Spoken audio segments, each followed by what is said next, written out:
Try that. See. Okay, so I can pause it now. We're going to start.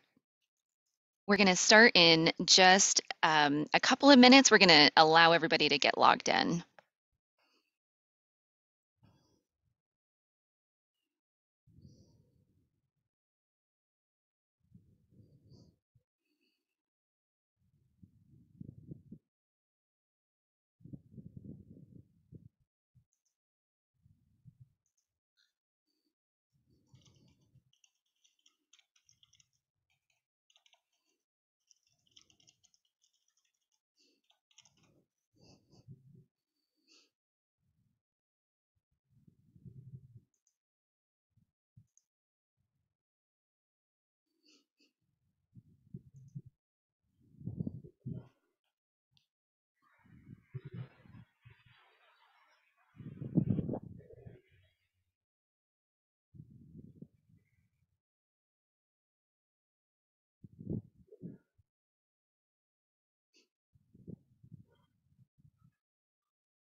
Sam, do you think we should we wait a little bit longer or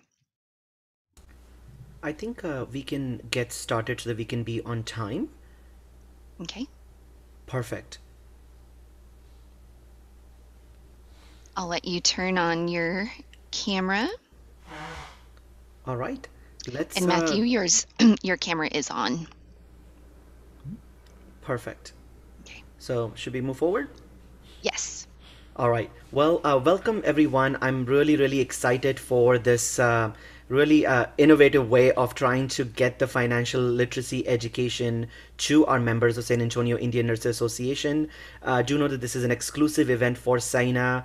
Thank you to Credit Human for providing this opportunity to bring this unique and important activity to our members. So thank you for each one of y'all that are joining. We are recording this event, so we will make this available for sign up members. Let's go ahead and get started with the event. I'm going to go ahead and recite the ANCC disclosure statement. National Association of Indian Nurses of America is accredited as a provider of nursing continuing professional development by the American Nurses Credentialing Centers Commission on Accreditation. There is no conflict of interest for any planner or presenter involved in this activity. Attendees will earn 3.5 contact hours by completing this activity. NAINA criteria for successful completion requires attendance for entire activity. After completion of the evaluation, the certificate will be generated and sent to your inbox.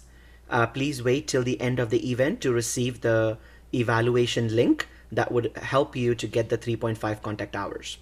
The objectives and outcomes for the event today is to increase in knowledge related to financial stress and how to create financial slack, being able to define slack and set financial goals, understand behaviors that block savings plans, and highlight differences in spending tactics, determine the effects of spending now versus spending later, and understanding the credit system.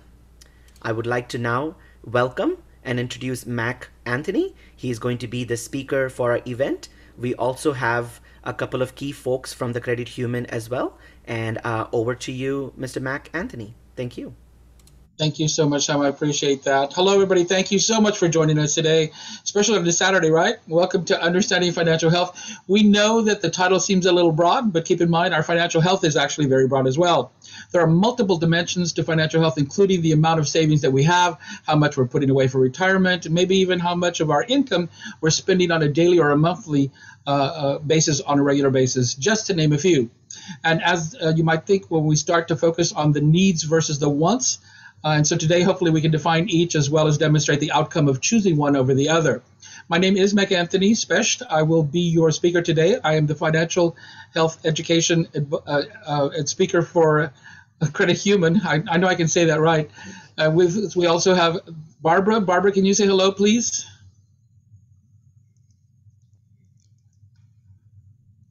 Hello, everyone. Thank you so much for joining us. We're excited to have you.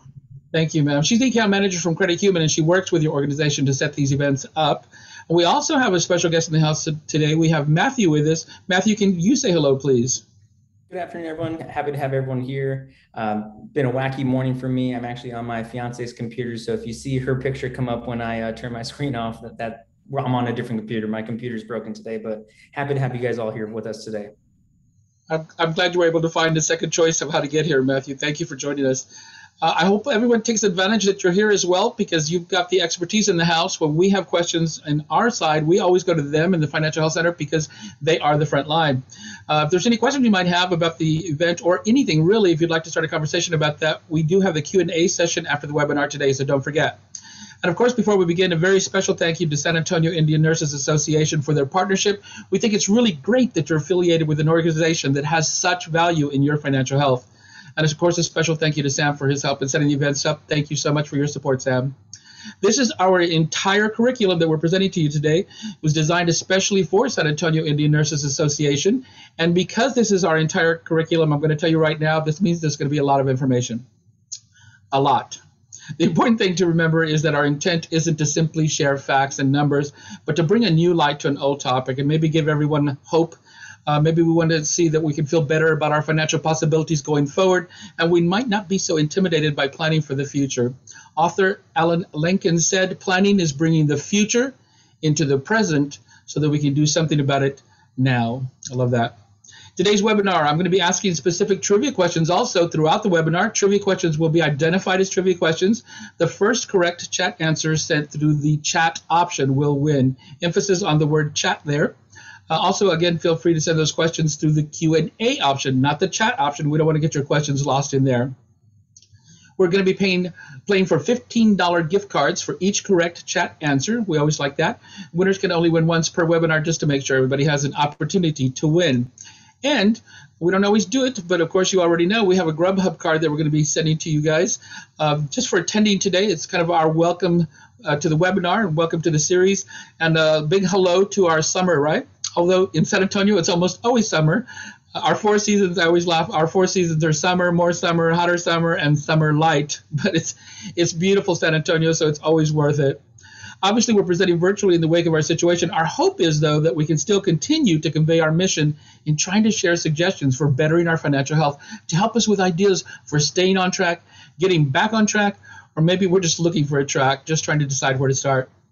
Credit Human wants you to know that we're available to start that work with you, with dedication, with persistence, and together. And if you have another bank or another credit union, that's perfectly fine, okay? Don't worry about it. It is our hope, though, that you'll look into their services as well to see what they might offer. Look, the only thing we know for sure right now is that nothing is for sure. But that uncertainty also means that anything is possible. We believe being prepared and being aware are essential in planning. That's the way we're going to get around that stress. We can be ready for a planned event like a birthday gift, a vacation when we start to travel again, ready for the surprises, like maybe we need a new phone when ours went blank. It just happened to me recently, when our income is cut off or diminished. And because we're ready for the surprises, they're not going to be surprises. So today, hopefully, we're going to share a few Credit Human insights, some tools, a few ideas that are all going to help us maybe reach our next level of financial security. So kudos to all of you for joining us today. And like I said, especially on a Saturday, we appreciate you being here. Today, we're going to start out with a simple high overview introduction, and then we're going to move into the importance of financial health and the capacity to define our lifestyle. As our day continues, we're going to layer in more and more detailed topics, such as learning how to save and spend, and we're going to conclude with a deeper dive into credit reports and credit scores. Throughout our webinar, just so that you know, as a common practice, you're going to find that we may repeat some of the information to make sure that we're getting that message across. This is just to reinforce the financial health message. As we continue, though, we will always add new points of information, some support, and definitely encouragement. All right, so let's look at our agenda. Sam kind of went over a little bit there. Just a quick, this is us for the introduction. You kind of already know who we are, or maybe you'll reintroduce you to who we are. We're going to look at financial stress, financial health, and we're going to see how one affects the other.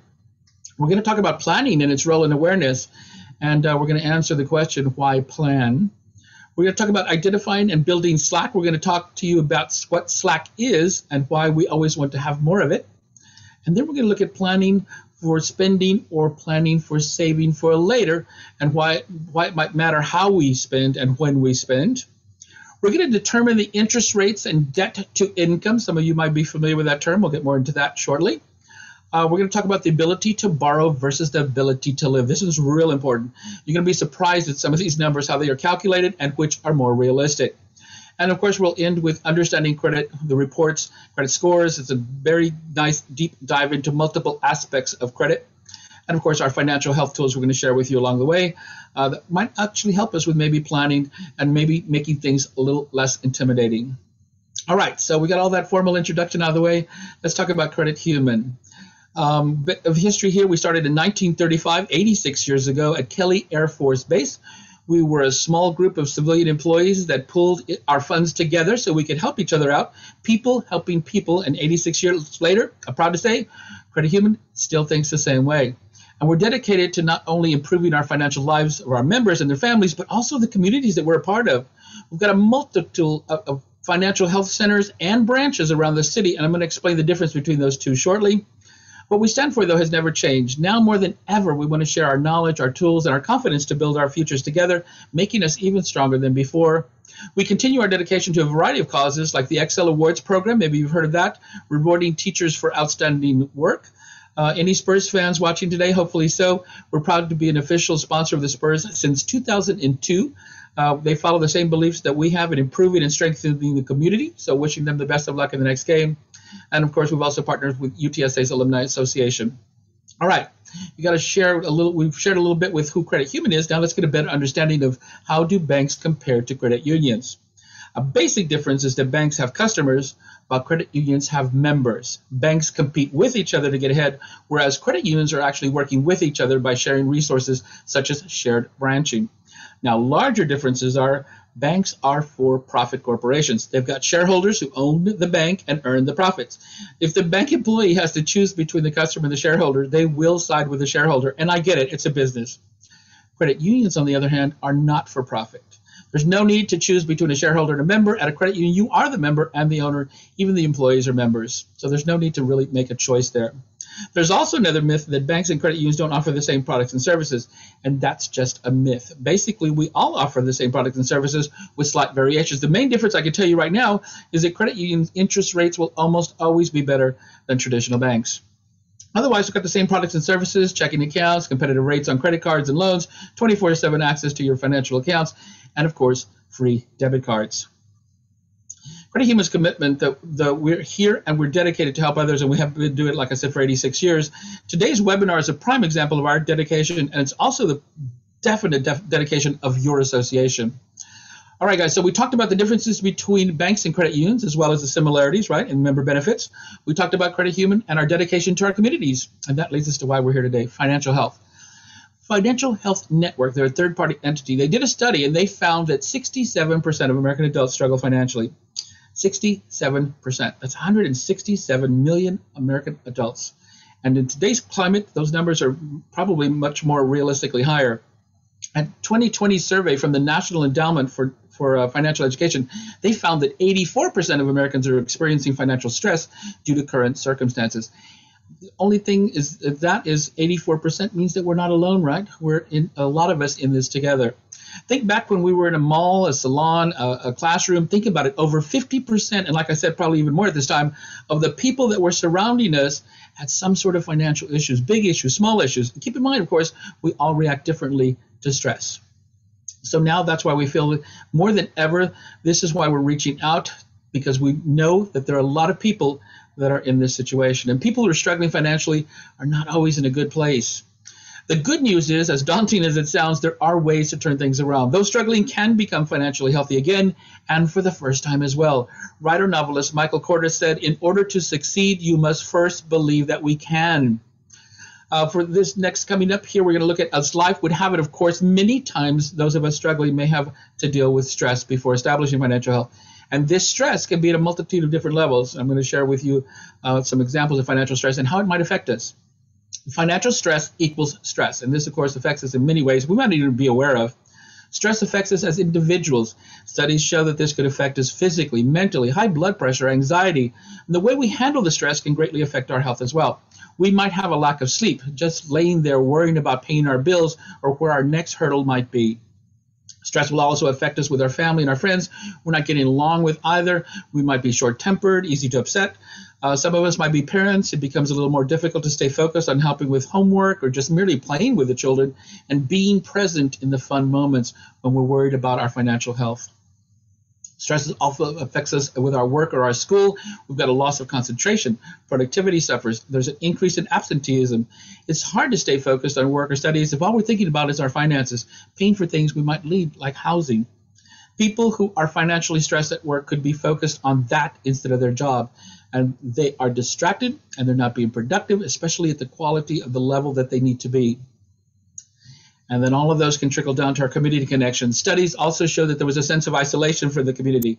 Remember back again when everybody wanted to go for a burger maybe after work, and we were either too worried to socialize or maybe we just didn't fit into our budget. Currently, we know there's a lot of things that may not fit into our budget. Remember, I mentioned that stress can be at different levels. This example I'm going to give you is a little more extreme than most. This is a personal story I wanted to share. This was many years ago, and if you knew me at all, when I was a young man, was many, many, many years ago. The good news is, though, that I have since learned how to plan, and I'm so grateful that I did. But I'm going to tell you this right now. The experience will always stay with me, and I will never forget the feeling of that financial stress. One night I came home from work. My neighbor came over, told me that a tow truck had come to repossess my car. They talked to him. They're asking him if they knew my work schedule, trying to figure out what's the best time to come and get the car.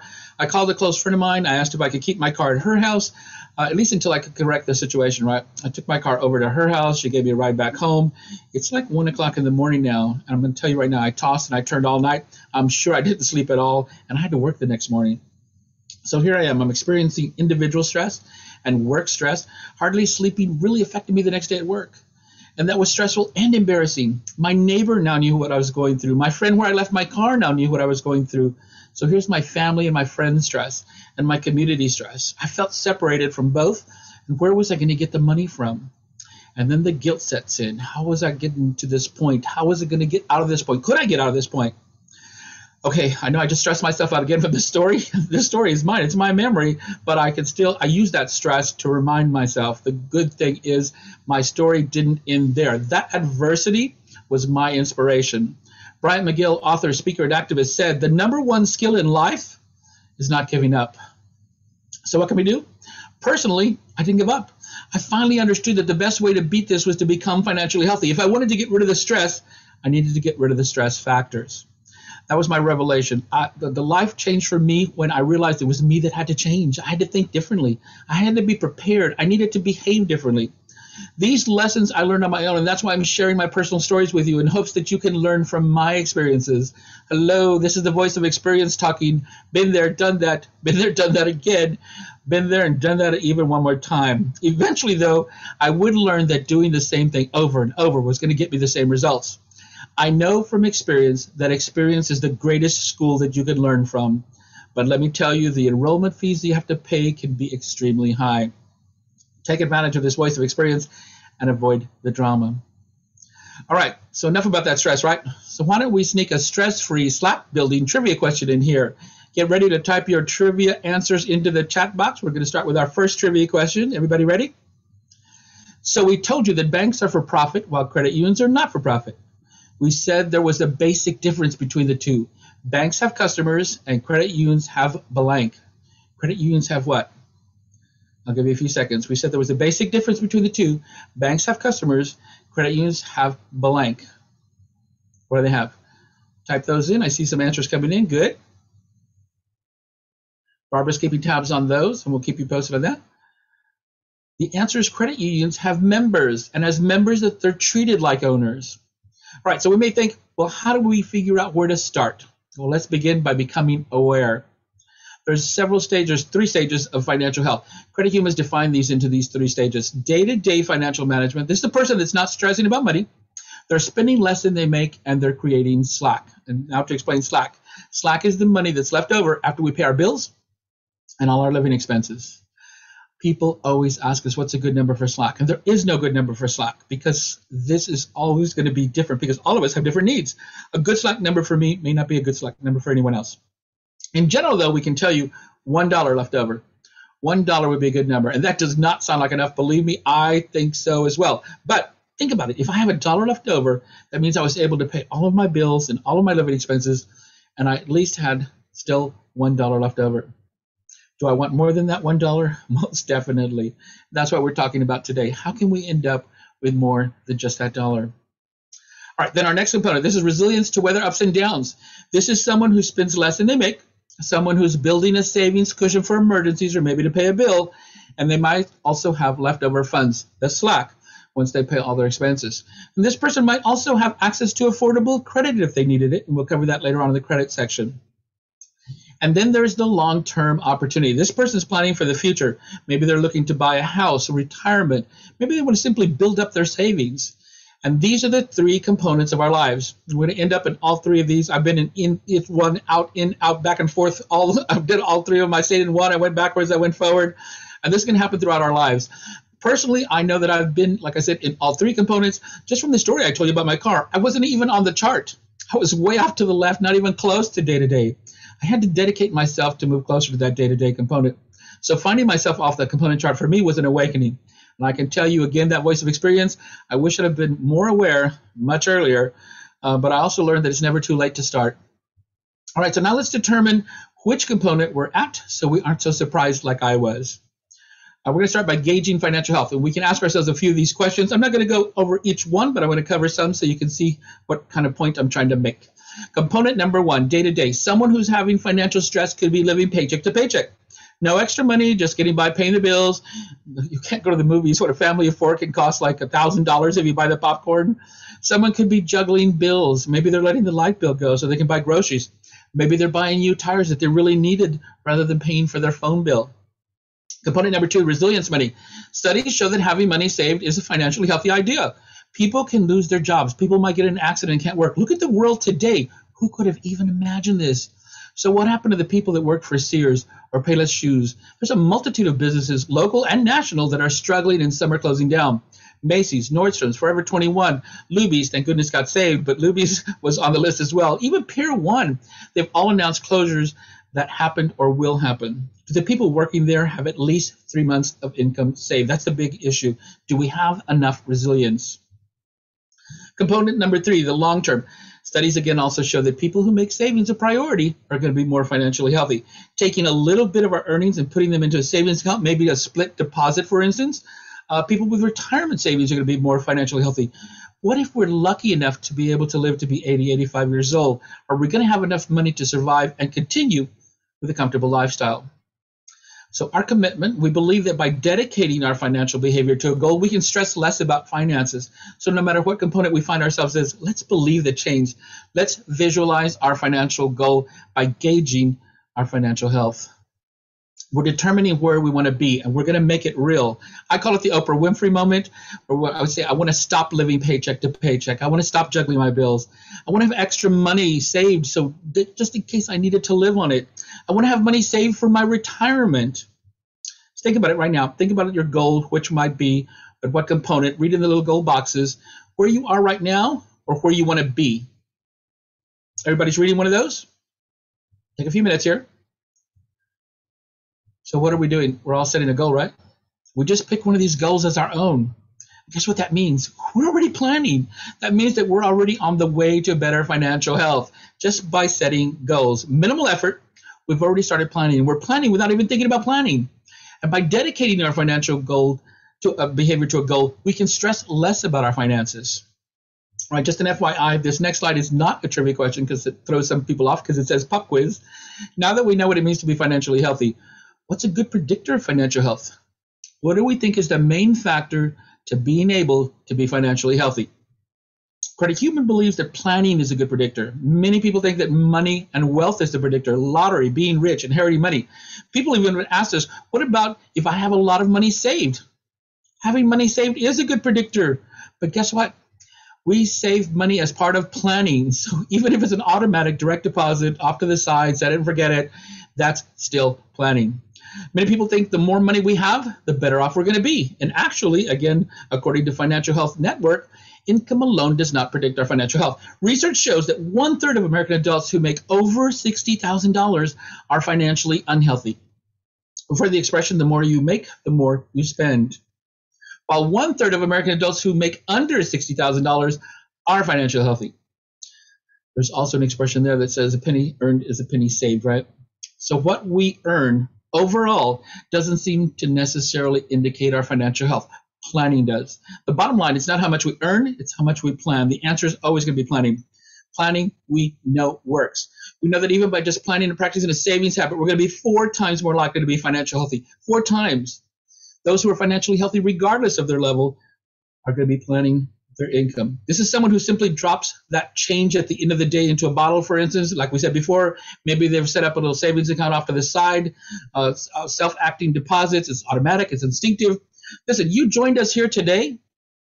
That makes you aware, and you're already 4 times more financially healthy. And keep in mind, typically we think there are only 2 options that are going to help us in becoming financially healthy. One, make more money. I'm sure you can guess what the other one is. Spend less money. Make more, spend less. And both are basically true, and both are part of planning. Remember, things can happen that are going to derail us, large or small, and that's okay. We just have to dust ourselves off and get back on the plan. I think about it as like a diet. We may understand the diet. We're constantly living the diet, but sometimes we fall off the diet. It's life. It's the same thing with budgeting. Sometimes we fall off the budget. Just get back on. We actually believe that with planning and the right tools for the job, we can get better at managing our finances, and we can stop worrying about the money, which means we can stop the stress. All right, so now hopefully we have a little better understanding about planning. Let's take a deeper look at that slack. If this is a river, our income and expenses flow through this river. Income minus expenses is what equals our slack. Do we have more income than we have expenses? We're going to have more slack. Again, remember, slack's the money we have left over after we pay our bills and our living expenses. We can save for the future. We can try to make special purchases. Maybe we just want to have a cushion for emergencies so that we're not so stressed out. But we know that the math is pretty straightforward. But of course, we also know that living the math can be a challenge. So why is it so hard? It's hard because there are external and internal factors that are going to drive our decision making. When we're under financial stress, our ability to make good decisions can be greatly reduced, especially with food or shelter. Maybe we think there's no other solution for us. Maybe we look for a quick fix. That's how some people might end up at a payday lender, for instance. Our skill, our ability, and our desire to plan may go right out the window if we're stressing about our finances. And currently, we're experiencing unprecedented times. And we either slow down our spending, or we stop our spending altogether, or we might tend to be overly optimistic about our future and not even value our current situation. So sometimes it isn't even a matter of choice. And this shows when we might decide to use our credit to finance a purchase, especially if we think there's no other way to save for it. We know that making savings a natural and everyday way of thinking isn't always easy. But we also know that you can't decide to start savings when you actually need the savings. We can't start planning for the hurricane as the hurricane is happening around us. Although that might be a good time to get ready for the next hurricane, right? We believe in being prepared, and part of that preparedness is to make savings a priority and a matter of routine, building slack so that when life hits us, we can hit life back. Marketers also bombard us on a regular basis, right? External factors, we connected every day, buy now, pay later, we've all been there. Credit offers coming at us. How many did you get in the mail today or your email today? Billboards, web ads, commercials. And what we think is the most important factor for why it's hard to stick to a plan? We're not even planning. Without a plan, we have little to no slack, and the less slack we have, the more stress we will have. We believe, and we can't stop repeating, the more we can make savings automatic, slow down our spending decisions, the more we can build our slack. All right, my friends, I think you all can tell what we're going to get ready to do. We're going to take a little break now. This is going to be a 10-minute break. Make sure that everyone is set up and ready to continue in 10 minutes. And we're going to start now.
All right, guys, hopefully everyone's back now.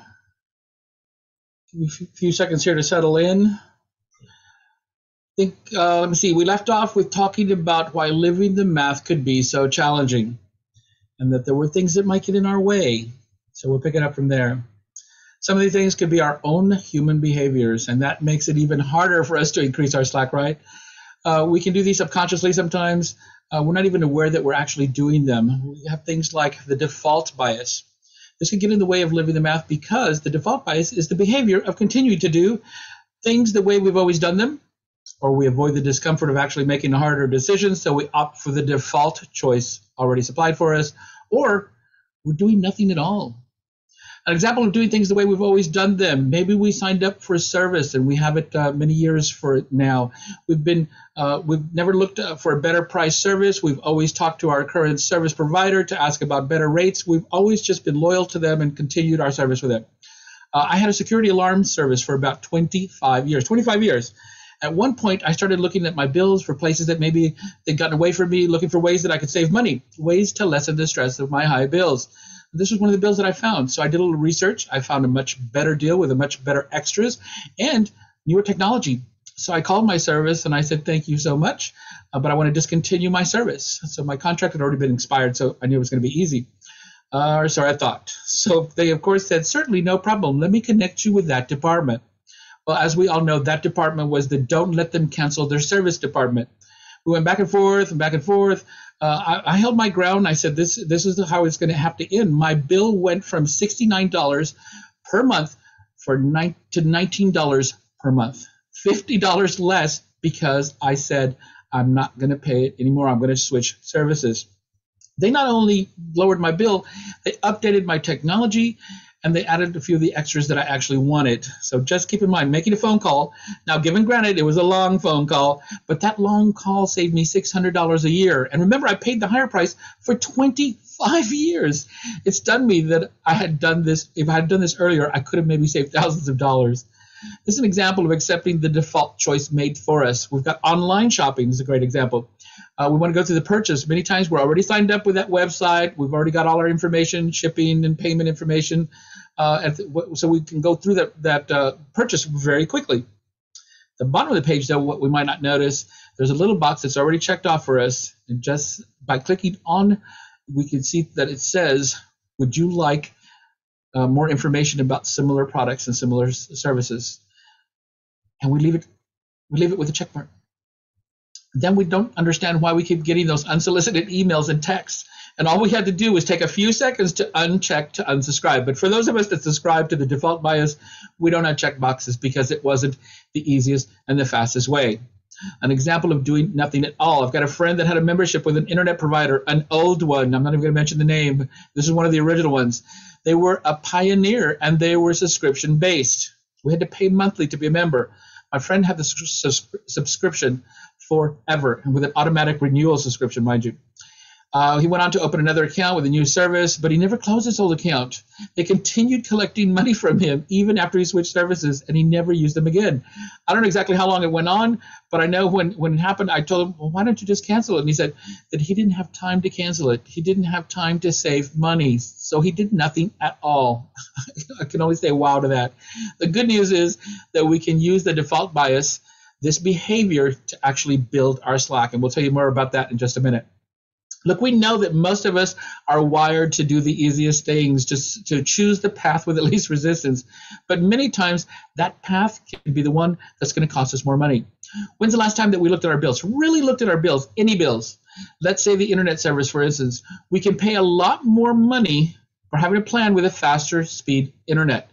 Do we need it? Is this the specific speed that we're getting? Is that fast enough for what we need? Could we do with speeds that are less? That could save us some money. Read the bills, look at the details, find out what we're paying for. And if we find something in our bill that we don't understand, ask their customer service. A lot of times, too, that we're renting our equipment, I don't know if you realize that, in the service contract. So a modem, for instance, on the internet, it's going to add up and add up and add up. Try to figure it out. What did you pay last year for renting that modem? Do the 12 months, figure out how much you paid for it. Could that have bought you the modem? Just different things that we can do. Also, we're trying to promote is asking questions, combing our bills. Planning starts by being aware. The easiest thing that we can do, is the most cost-effective thing that we can do, is ask questions. Another behavior that gets in our way, planning fallacy. We're very optimistic about our future, so much so that we make financial commitments with our future's money. Anyone ever spent or committed money that they didn't have yet? I know I have. The best thing I can explain this with is when we file our income tax. We know how much money we're getting back, and we're going to commit that money to a purchase or a plan. We've all probably thought about coming into some extra cash also, maybe inheritance. Maybe somebody's going to pay you back the money that they owe you. Maybe a lottery or a scratch off. We feel excited about the future increase in our savings and spending too, right? And we may know how much is coming in to us, so we may start thinking about ways to spend it before it even lands. We think, you know what? When that money comes in, I'm going to go ahead and take it. I'm going to buy new tires. I'm going to do this. I'm going to do that. I'm going to get to that money soon so I can put that money down on a car, for instance. And when my money comes in, then I'll just go ahead and replace it. I can squeeze by until then. And so maybe we buy the car now. Let me tell you a little story here about a friend of mine. He bought a new car. He didn't need a new car. He went in for a regular oil change, and he left with a new car.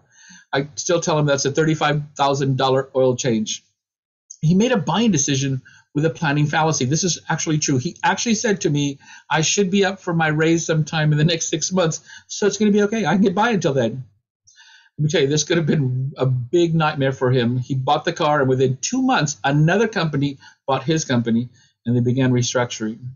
I know he's really sweating it out, but his story does end well. The new company not only kept him on, but they gave him a better position, which included more money. But what if they didn't do that? What if that didn't happen for him? What if they demoted him or they lowered his salary? What if they let him go? Robbing from our future selves could be detrimental. It always reminds me of that old expression, don't count your chickens before they hatch. My friend pre-counted his chickens and lucked out because it was very possible his chickens could have simply ended up fried and on a waffle. What happens if we don't get the funds that we're expecting, especially if we don't get them in time? What if we don't get them at all? What if someone lost their job? Again, look at the situations around us now. Our behavior is to remain optimistic even when we have past experience that's telling us not to be. And we don't want to say you shouldn't dream either. Eleanor Roosevelt said the future belongs to those who believe in the beauty of their dreams. But we also think it's important to layer in a little bit of need to consider and plan, especially for the roadblocks and the detours. And guess what? We can also use this planning fallacy to help us build some slack as well. And more of that as well in just a second. The anticipation's mounting, right? Another behavior that gets in our way, my favorite one, the what the heck effect. I just like saying that. Remember back when you're in the office or your class, did someone ever bring in donuts when you're trying to eat healthy? That's the what the heck effect comes into play, especially around dieting. This behavior is all about trying to stick to a plan. Someone brings the donuts in, and since we love donuts, we say to ourselves, you know what? I'll just walk around the block a couple more times later on tonight. So I'm going to savor that beautiful little ball of fried dough. And then later on in the day, around 2:30 or 3 o'clock, we've all been there. Your afternoon coma sets in, and we could eat sugar straight from the bag. And then we remember this morning's donut and how good that was. So we go back in there, there's more donuts left, so we grab another one. At this point, we're telling ourselves, what the heck? I'm already off the diet plan anyway. Sometimes we might feel a little defeated. We might throw the diet out the window, and we don't increase our workout steps later either. And 3 donuts later, we've left our plan altogether. Life happens, guys. This is what we're talking about. We can compare the diet plan to the spending plan. If we fall off the diet or the spending plan, we just get back on. Let me tell you, starting and stopping and starting again is still better than not starting at all. And wouldn't you know, of course, we can actually benefit from the what the heck effect stage as well. With a little planning and some planning tools, we're going to build slack even using this own human behavior. And you guess it, more on how we can do these roadblocks in a favor later on in our seminar. Don't forget, if you have any questions as we go through the webinar, please add those to the Q&A session so we can make sure to cover those later on. But first, what about a trivia question? We had a break? Now a trivia question. Let's get ready to type your trivia answer into the chat box. Our trivia question. So which one of the human behaviors depends on us making the simplest choice available to us?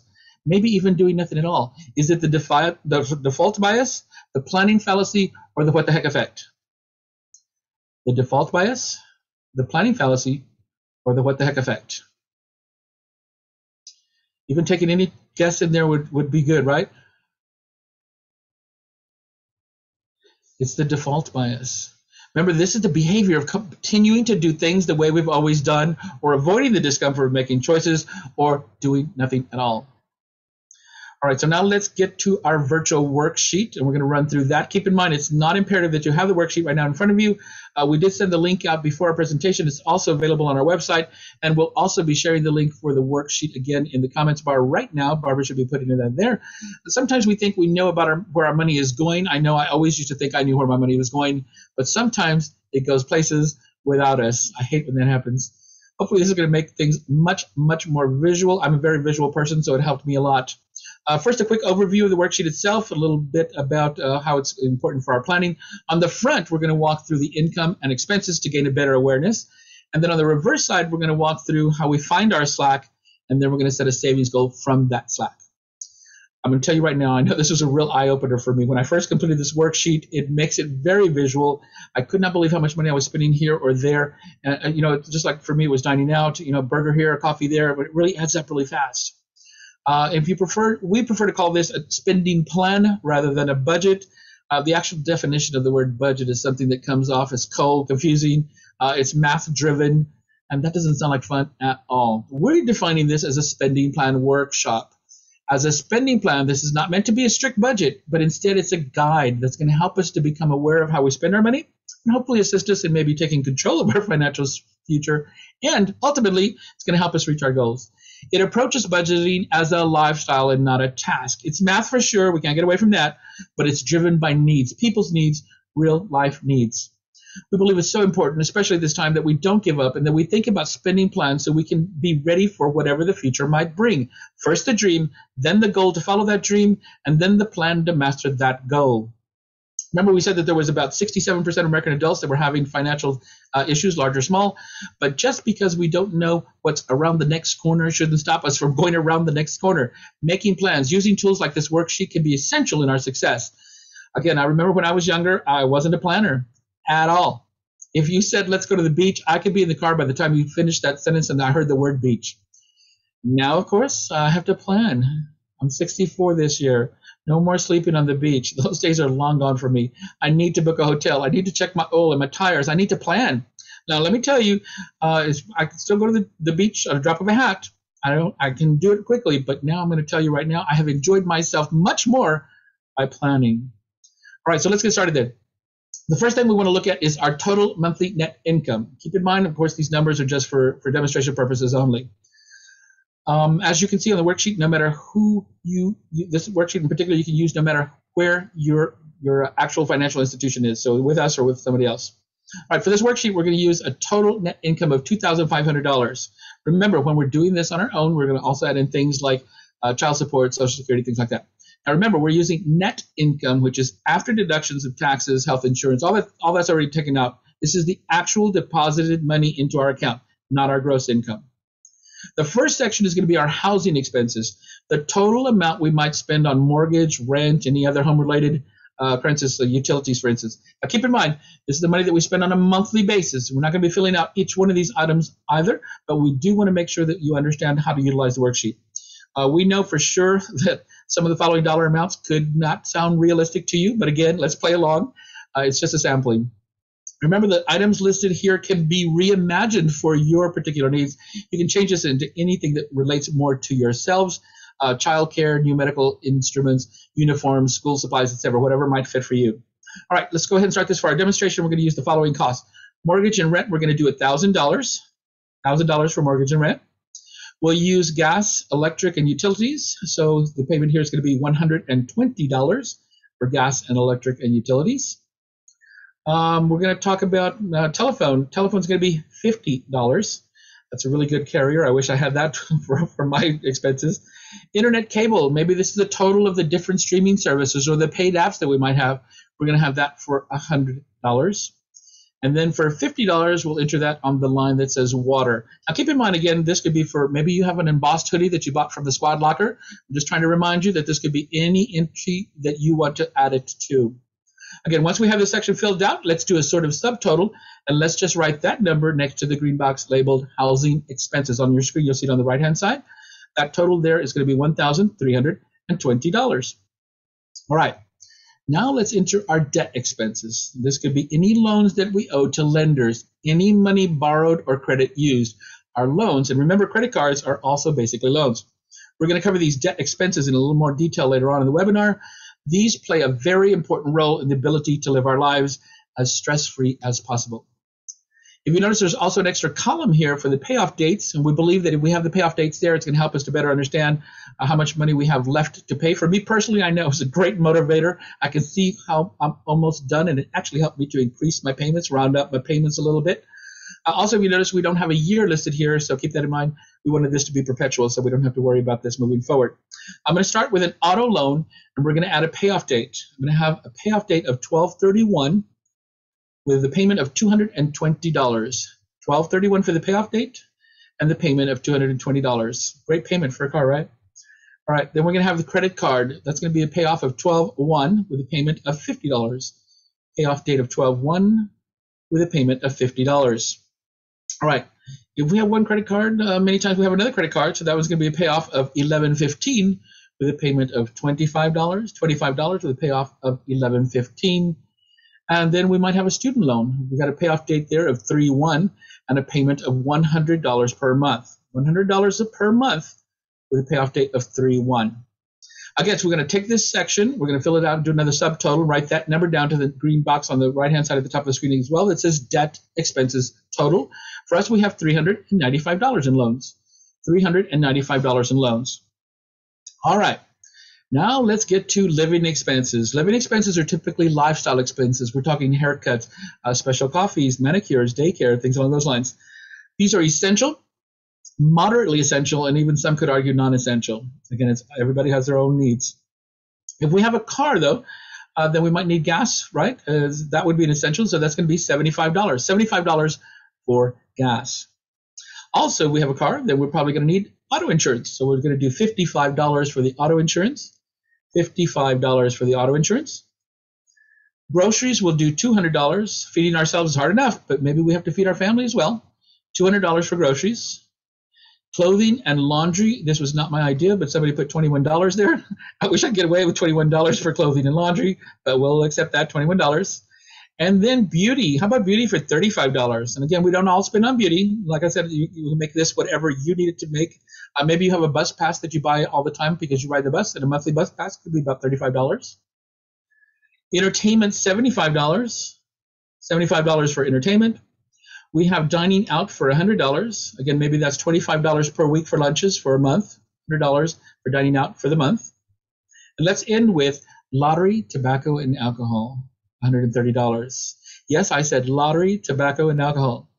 Let me first say that these are not necessarily good things for us to indulge in. That's my disclaimer. These are items that always seem to start a conversation, though. But if they're not a part of your lifestyle, then we don't care about them. We don't have to include them. But if they are a part of our lifestyle, we want to make sure to include them because it's still an expense. Again, once we have this section filled out, let's do a little subtotal. We're going to write that number in the green box at the top on the right that says living expenses total. So we have $691 for living expense total. $691 for living expense total. All right. All right, now, then let's add up those three subtotals. We're going to enter that in the total monthly expenses, the box B at the bottom there.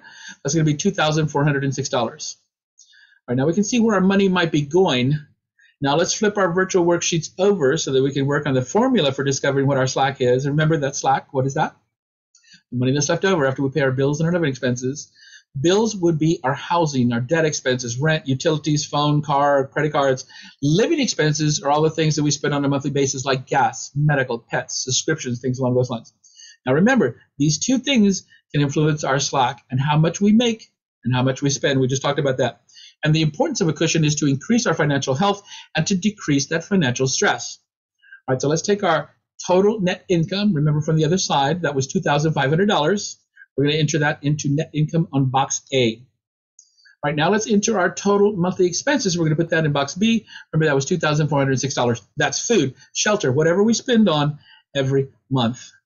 Remember these numbers are all just for illustrative purposes. We might have different numbers. And we're going to take that income minus our expenses. That's going to give us our slack. That's what we put in box C.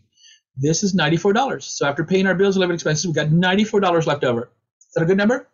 Remember, like I said before, to some of us, that would be a good number for slack, and for others, it may not be. Objectively, though, it's better than a negative $94 for sure. All right, so now that we have an idea of how to find our slack, let's see if we can set a goal with that slack. Goal setting is the process of identifying something that we want to achieve. We're going to save for the future, maybe a want or an emergency. So we're looking at how much do we want to save and for how long are we going to be saving it. So let's decide what our goal is first. Let's say the goal is to save for maybe a cushion, an emergency cushion. Remember, again, this could be anything that you want to save for. Many times deciding what we want to buy is much easier than deciding how we want to pay. I'm going to set that savings goal for $2,000. Again, that might be enough cushion for some of us. It's a good comfort zone, and for others, it may not be. Now we have to determine a time frame for saving the money. How many months are we going to save this for? Let's say we're going to save it for 12 months. All right, now let's take that savings goal number, divide that by the number of months we have to save. So that's going to equal $167. So we need to save $167 every month for 12 months just to reach the savings goal of $2,000. All right, now that we've got an established goal, let's see how that works with our actual slack. We need our slack total to be more than our planned savings total in order for us to actually save money, especially using that slack. So let's take our slack total. We're going to enter that here. That's $94, right? And then let's enter that planned savings total number. That was $167. So can we save $167 with $94 slack? No. I wish math worked that way. It doesn't. I've tried it 100 times. It will not work. It's not possible. We're already starting out with $73 less than we actually wanted. Now, let's see where we stand. There's basically only three possibilities that could be our outcome. The first one is the green light. That's a good plan. We have more slack than our planned savings need. The middle one there, that's the yellow light. This is consider adjusting. We have the same amount or there close by of the slack as our planned savings. And then there's the third option. That's the red light. That's where we need to create more slack. We have less slack than our desired planned savings needs. So where do we stand right now? Our situation seems to fall into that red light side, right?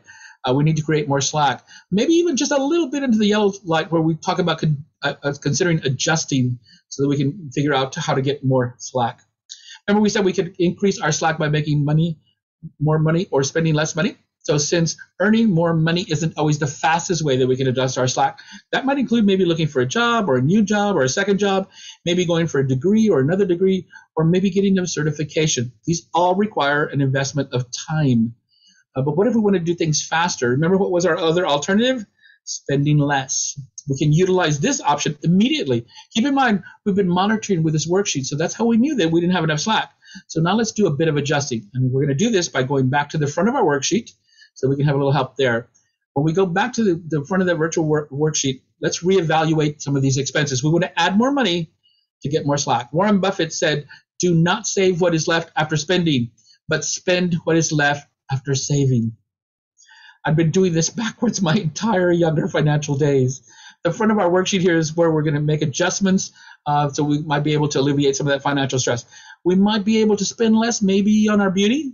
No jokes about mine. So maybe we don't want to remove that, or maybe we want to spend less on beauty. Keep in mind, this is a page full of options. Maybe we decrease our groceries budget. Instead of $200, maybe we set that for $100. Maybe we find different things that we can eat that were a bit less expensive. That would add that $100 back to our Slack. What about that happy hour? A lot of people go after that happy hour right away, that lottery, tobacco, and alcohol. Uh, Maybe if we just split the difference, what if we set that at $65? We can still add $65 back to our Slack. Every little bit's going to count. Mind you, that was just a few adjustments, and we're already adding $167 back to our Slack. I love the way Credit Human thinks, and I love this program. Again, we don't want you to necessarily give anything up. This whole thing isn't about giving things up. This is about making choices count. We call it thoughtful spending. Let me share a little story with you. Many years ago, many years ago, I was in a tight spot. Just with this worksheet, how we're demonstrating here, sometimes you have to consider making adjustments to your spending, right? So while I'm thinking of different ways to save money, life would have it. My cable box went out. They told me, yeah, just come on in to one of the substations and they'll give me a new one. So I went in. I waited in line for about 45 minutes. I was tired. There were 2 crying babies. I'm never going to forget that. And I don't think there was any AC at all, or at least it was San Antonio hot. So as we all know, that's hotter than the surface of the sun. I'm telling you all these details because I want you to know where I was in my head. I finally get up to the front of the counter, and they said they didn't have any boxes. They didn't know that any other of the offices had any boxes. They didn't know when the replacements were going to come in, and they didn't even know if they were on back order and no set delivery date. So there was no hope there at all. Again, I'm sharing this story with you because we're talking about adjusting our expenses. Well, life was making adjustments for me. So I cut the cord. I decided to cut the cord. I said bye-bye to the cable company. I just turned my cable box over. I had the service disconnected. My contract was already expired, so it was real easy for me to do. I slid that box across the counter, and I felt the tension growing in my neck. I was thinking to myself, what am I going to do? But you know what? This is a perfect opportunity. They gave me way too long to stand in that line. So as I waited in line, I had time to think about alternative plans. My cable bill had been going up and up and up. I was at $220 a month with no extra features. So how was I going to get by without cable? Let me tell you how I was going to get by with less financial stress. That's how. It's like pulling off a Band-Aid. It hurts when you snap it off, but the pain subsides. I bought a streaming service adapter, and I paid, I think around that time, like $7.99 a month. Now, keep in mind, that's a personal savings for me of over $200 per month. It really helped on my Slack, and I have never looked back. All right, so now you get a little idea of how you can reduce your expenses, like the example I just showed you, but there is also another option that we might consider. Remember we wanted to save $2,000 in 12 months? What if we just decide to save for 18 months or 24 months instead of the 12? This is going to really lower our monthly savings need. If we decided on 24 months instead of 12, we only need to save half of what we originally needed. All right, so no matter what we choose to do, regular planning may include monitoring and adjusting, as we just demonstrated to you.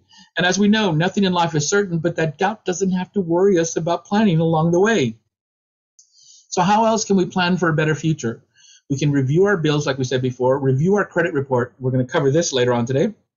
Find recurring bills that you no longer have value in, especially those that automatically renew. I've got a friend that has a subscription to 6 different streaming services. 6 different streaming services. After conversation, I found out that they didn't even have at least 3 of them. They weren't even using. They were using for like the last 8 months. This is what I mean when we talk about being able to reevaluate our bills and our lifestyle. We can plan on how we spend. I love to shop. I'm admitting this to you because I want you to know that it was a hurdle that I had to overcome. I went cold turkey. I had a bazillion CDs and DVDs. You remember what those are? I can't tell you how long it's been since I bought either one. And that was, again, before the streaming days. I planned on not buying things as well as buying things. We could plan on how we save, a little bit of money tucked away. My mother was a waitress at the airport. Anyone who's ever been in the hospitality interest, you know that the paycheck is incredibly small. It's the tips that keep people coming back to these jobs. So we put any coin tips into a large bottle every day after the shift. The paper money went into the bank for bills and living expenses. Those coins, though, added up really fast.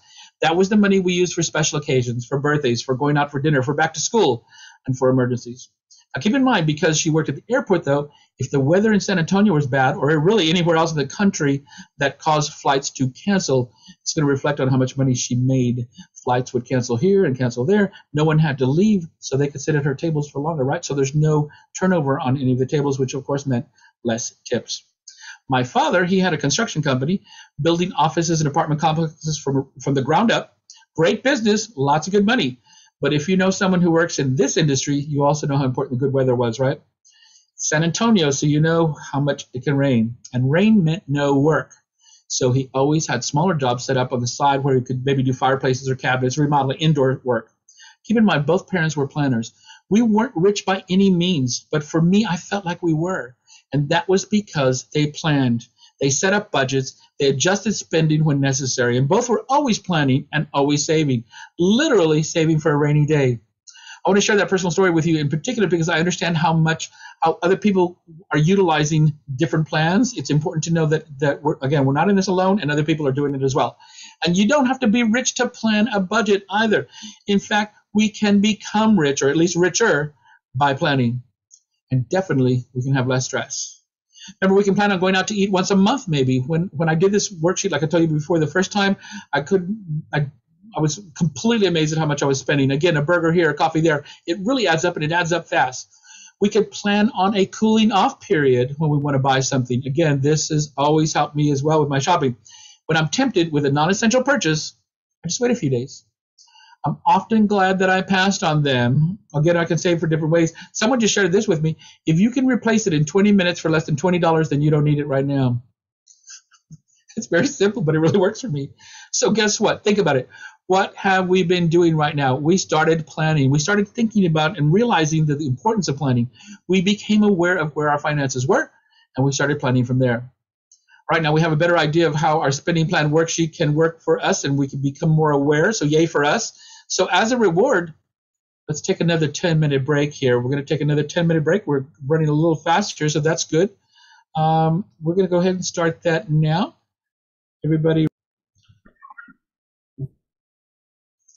All right, everybody. Hopefully you had a good break. We're going to get into the next level here. Like I said, we were a little shy on that first one, but I know we're going to make up for it when we get to the credit because that's a little more extensive. Next section we're looking at right now is going to be about going shopping. So as I said before, you know I'm ready for this. We'll get into that in just a second. Now keep in mind, as we go shopping, that we're going to try to make this a little more accessible and a little more comparable to something that we might be shopping for. So we're going to change a couple things around. First of all, we're going to decide what we're going to shop for. All right, so our webinar slide, like it's right now, is going to say buying a new TV. And that might be something we might buy, but let's make it a little more relatable. Let's say that we have to buy a new laptop because ours just died. And it was right in the middle of a good movie. The killer was, and blank went the screen. And maybe we have an assignment due in 2 days for work. How am I going to finish that work if my screen is dead? That laptop is our work, our music, our social networking. It's our therapy. It helps us to escape and to relax. So we're definitely going to be buying that laptop. So now we're going to decide on how we're going to spend on that laptop, how much we want to spend. For this experiment, we're going to say $1,000. The laptop has all the bells and whistles that we need. We want to take advantage of this, and we're going to buy that little magic box. So now we're going to decide when we want to buy it. Are we going to buy it now, or are we going to buy it within the next year? So do we buy it now on credit, or do we save our money and buy it later with our savings, with our Slack? We're going to ask ourselves a few of these questions first, because remember, what we buy, when we buy, and how we buy something can have very different impact on our overall Slack. We're going to have to trade in are we going to have to trade in all of our bills, our living expenses, or we're going to miss out on a few things just to get that laptop now? Are we going to stress about trying to make this math happen? Can we save our money and buy this for later? My favorite answer is always going to be yes. So what if we did have to make some trade-off and decisions that we didn't want to make, though? Let's say we don't have enough money in our Slack to buy that spending right now. On one hand, we could get the laptop now. On the other hand, we can wait and see if we got enough money because we don't want to affect our bills, because we don't want to affect our financial stress. So what can we do? We're going to buy it now. We're going to buy it later. Could we sound more confused? Maybe we could just get some help with our choice if we look at a couple of details even further. Let's say we choose planning to spend later. Remember the slide that we were talking about earlier with the savings habits? You're 4 times more likely to be financially healthy. Well, we know that planning works. And if we create a savings plan for the laptop, we can save the money and we can build up for that purchase, right? And that means that we can save more money on interest and fees, and we don't have to accumulate any more debt. Spending later is great for that big end of the year sale or upcoming gift or maybe a family vacation. Maybe we just want to tuck some funds away so we can have this in our account so we can set up just for that laptop. Whatever we decide to save up for, knowing when we're going to purchase it and how we're going to pay for it. Because we're planning, we're staying financially healthy and we're able to have less stress. Let's take another look at this with the spending plan worksheet, and we'll talk more about that spending plan. Remember, go on the back side of that virtual spending worksheet where we just did that spending plan for savings. This is going to be now now we're basically saving to spend. Savings goal was $1,000. This is going to be my what if situation. We decided we're going to save this, remember, for 12 months. So that we're going to need $84 each month to complete this goal. $84 to complete this goal. Now, the spending plan worksheet, we're going to use that. And remember, we use that to help design our planning for that $1,000 for the emergency that or something that I wanted. So planning to spend ensured that I would not be stressed out about my finances. I planned for the $1,000 savings, and so I utilized my slack of $94. I saved $84 a month, and I followed my spending plan. And just a little side note here, I still had an extra $10 left over in my slack, so I was able to save another $120 as a cushion of more slack for future needs. I didn't increase my financial stress while I planned to spend either. I just planned. I have a comfort zone savings account, and I didn't have to make any trade-off decisions along the way, which meant no financial stress. All right, now let's talk about another scenario to show you the difference in how we pay for something and the impact that it can have on our total cost.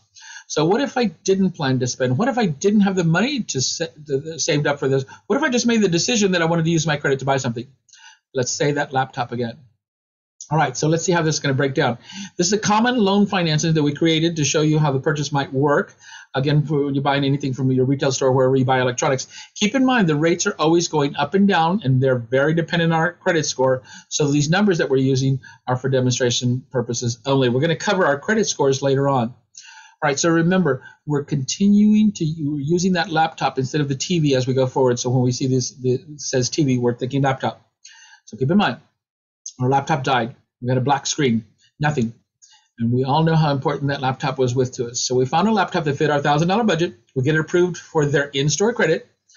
Let's say we chose a 3-year term so that we can get that in 3 years. The common retail interest rate might be 29.96, and that sounds really high. But remember, this is very possible because it's depending on our credit rating. We cover that, the importance of the credit rating later on in the webinar. It is an eye-opener. All right, so buying the laptop at 29.9%, 96%, the interest rate is going to end up costing us $528 in interest. The total we're going to pay for the laptop when all is said and done, $1,528. Does it shock you when you see the math? We're paying a little over 50% more. We paid more than half of the cost of the laptop extra in the end. We got one laptop, and we paid for a laptop and a half. We could actually buy that $1,000 laptop and a smaller laptop. Maybe we got a little tablet on the side. So we get both of those instead of just buying that one laptop. Now we have $42 monthly payments for the 3 years, and $42 might sound a little bit better than that $84. Remember, we talked about saving on the savings plan. But what does this mean when we choose buying with credit right now? Look, we know that there are times when purchasing something on credit is just a choice that we make. Sometimes it's a need, and that's okay. We just want to make sure that we all know what is that going to do to our financial slack, and how is this purchase decision going to affect my financial stress? Something else that we hope might affect our financial stress in a positive way might be another trivia question, right? Let's set up ourselves here for another trivia question. Everybody get ready to type that trivia answer into the chat section. One of the benefits of planning to spend is saving money on interest and fees. The second was to avoid accumulating more blank.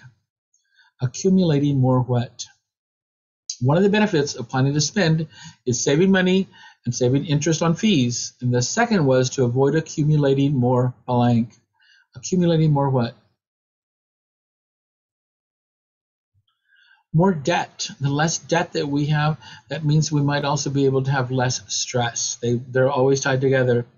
All right, so what can help us in planning? The Credit Humans actually created another tool. It's a simple tool, makes the choices very visual. I love this, but it's very simple. It's called the Spending Later versus Now tool.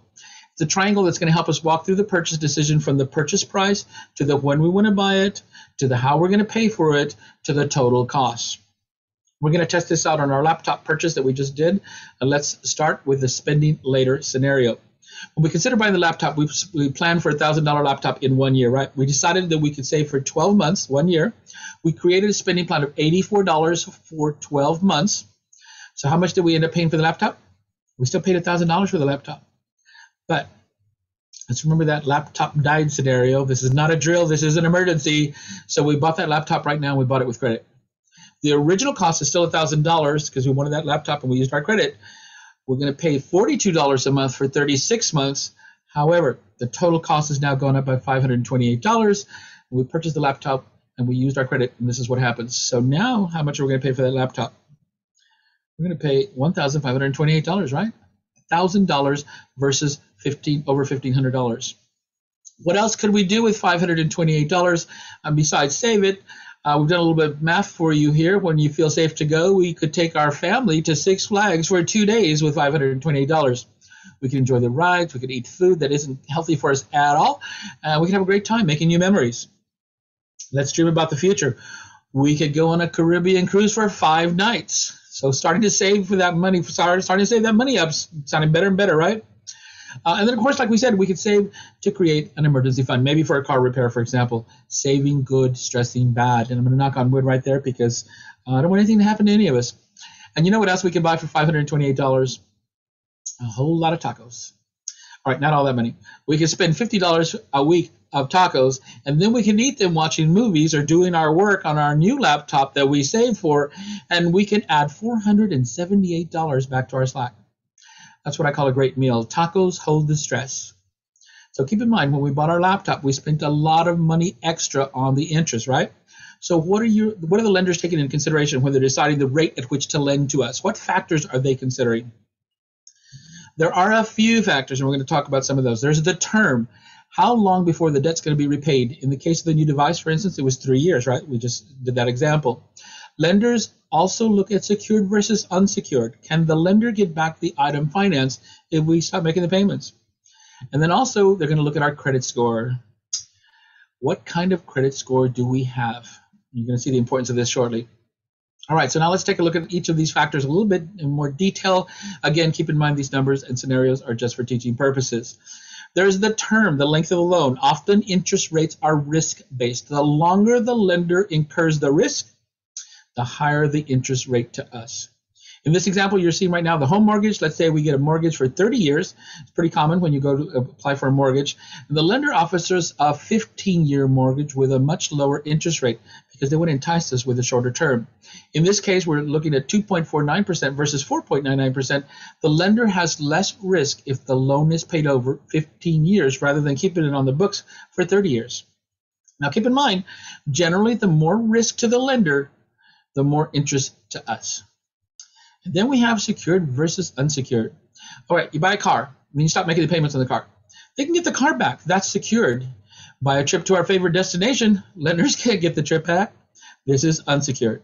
A secured loan, like a house, can be taken back in the case of non-payment. The lender can foreclose, and then they can resell the house. They can try to recover the funds so they feel less risk. With a credit card, many purchases, we're talking concert tickets, airfare, they're not recoverable by the lender, and because of this, the risk is higher, so the interest rate is going to be higher. All right, now going back to what we talked about earlier, how does our credit score play into all the cost of things?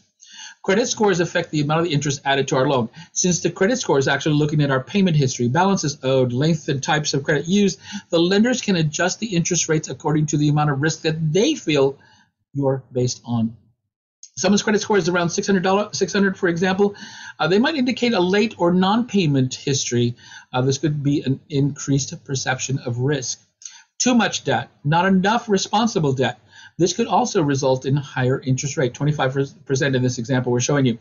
The higher the credit score, 800 for example, the lower the interest rate. In our example we're showing you right now, it's a 0 interest rate. We've all seen maybe those credit card offers that come in the mail, 0% interest rate. And then, of course, those with a higher credit score, they might actually receive the offer, while those of us with a lower credit score may not qualify for the 0% at all, or the offer at all. All right, now we've got the cost of borrowing is determined. Let's look at how the lenders determine how much we can actually borrow. This is where we come up to the debt to income ratio that we mentioned in the beginning. Some of us may be familiar with this or heard the term before. The debt to income ratio is a calculation used by the lenders to determine how much debt we have in relation to how much income we have, commonly called the DTI for short. To calculate the DTI, they start with our total monthly debt payments. These are the payments made to other lenders, such as credit cards, auto loans, student loans, laptops, or phones that we purchase with credit. But keep in mind what's not included in this total are groceries, utilities, daycare, cell phone bills, or any other of the day-to-day living expenses that we pay every month. This is not included in this calculation. All right, after that, the lender looks at the gross monthly income, and it's easy to remember because we think it's really gross, and I'll explain. Let's imagine that our gross income is $3,083. That's the total we're paid before taxes, before health insurance. Nothing's taken out yet. We don't really see this actual full amount of money in our account, right?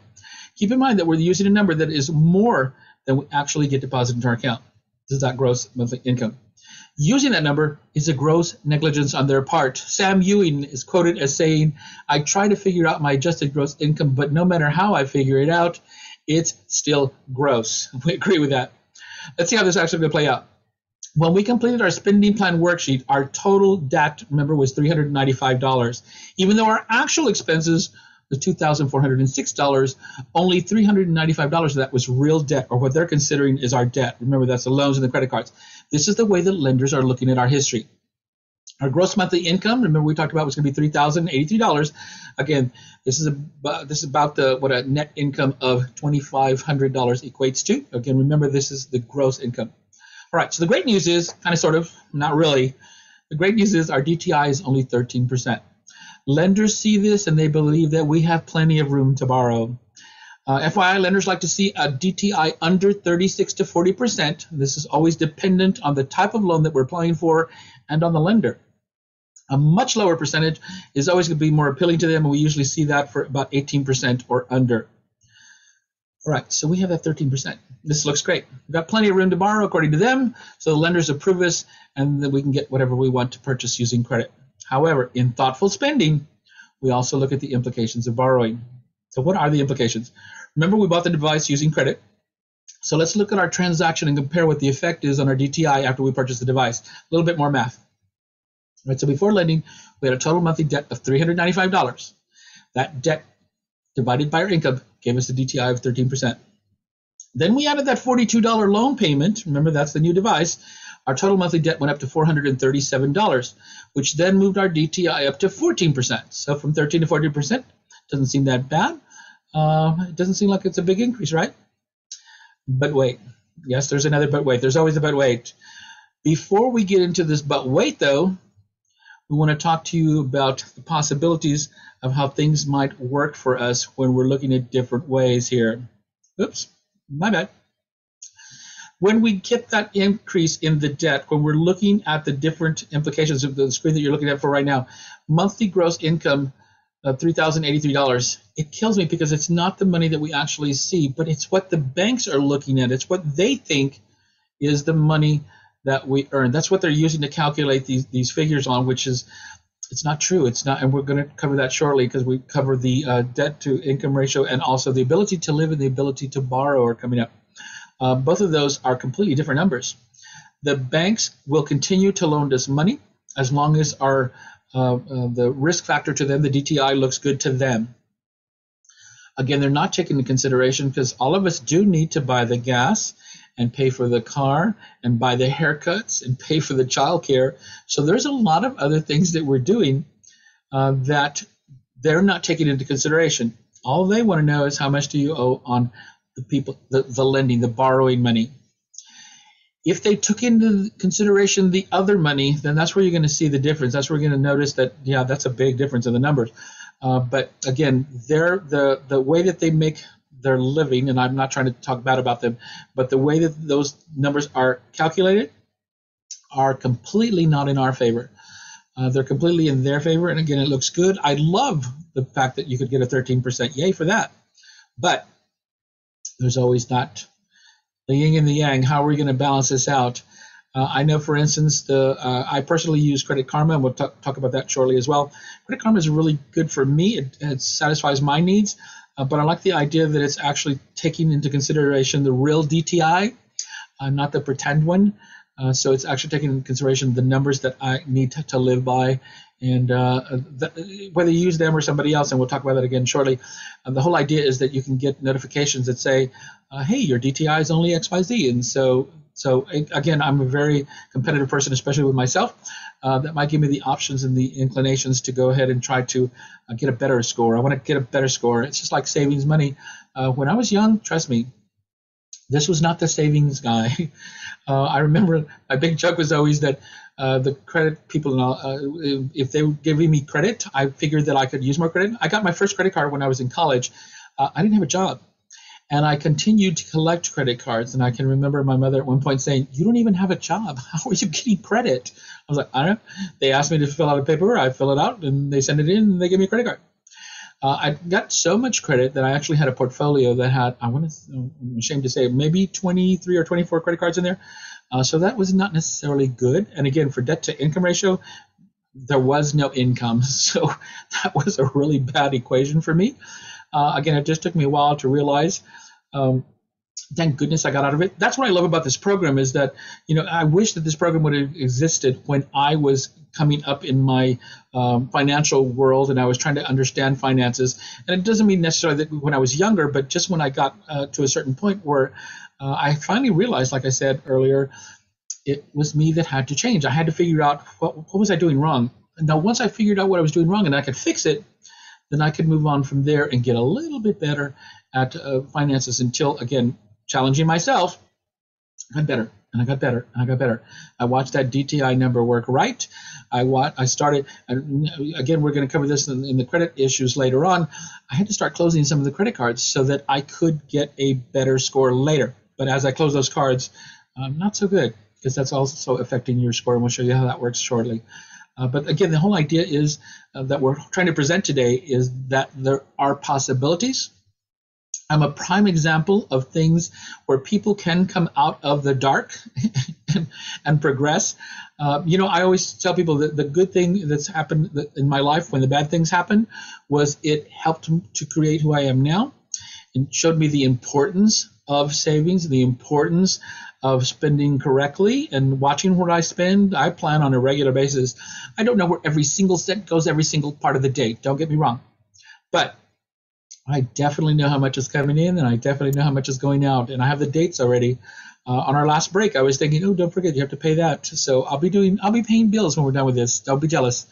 The point I'm trying to make is I wouldn't be where I am now if it wasn't for planning. All right. So that said, now I think we are going to get into that 10-minute break. Again, we're buying a little more time for us here. The last section is going to be scheduled for an hour. It has the capacity to be a little bit longer because it's a lot of detail. And I didn't want to throw so much detail out to you at one time without being able to go slow enough so that you can understand some of the processes, as well as start to formulate some of the questions. Remember, we told you, start to get those questions ready so we can do those in the Q&A afterwards. We've got Matthew in the house, who's fantastic with trying to figure out things. He's one of our favorites.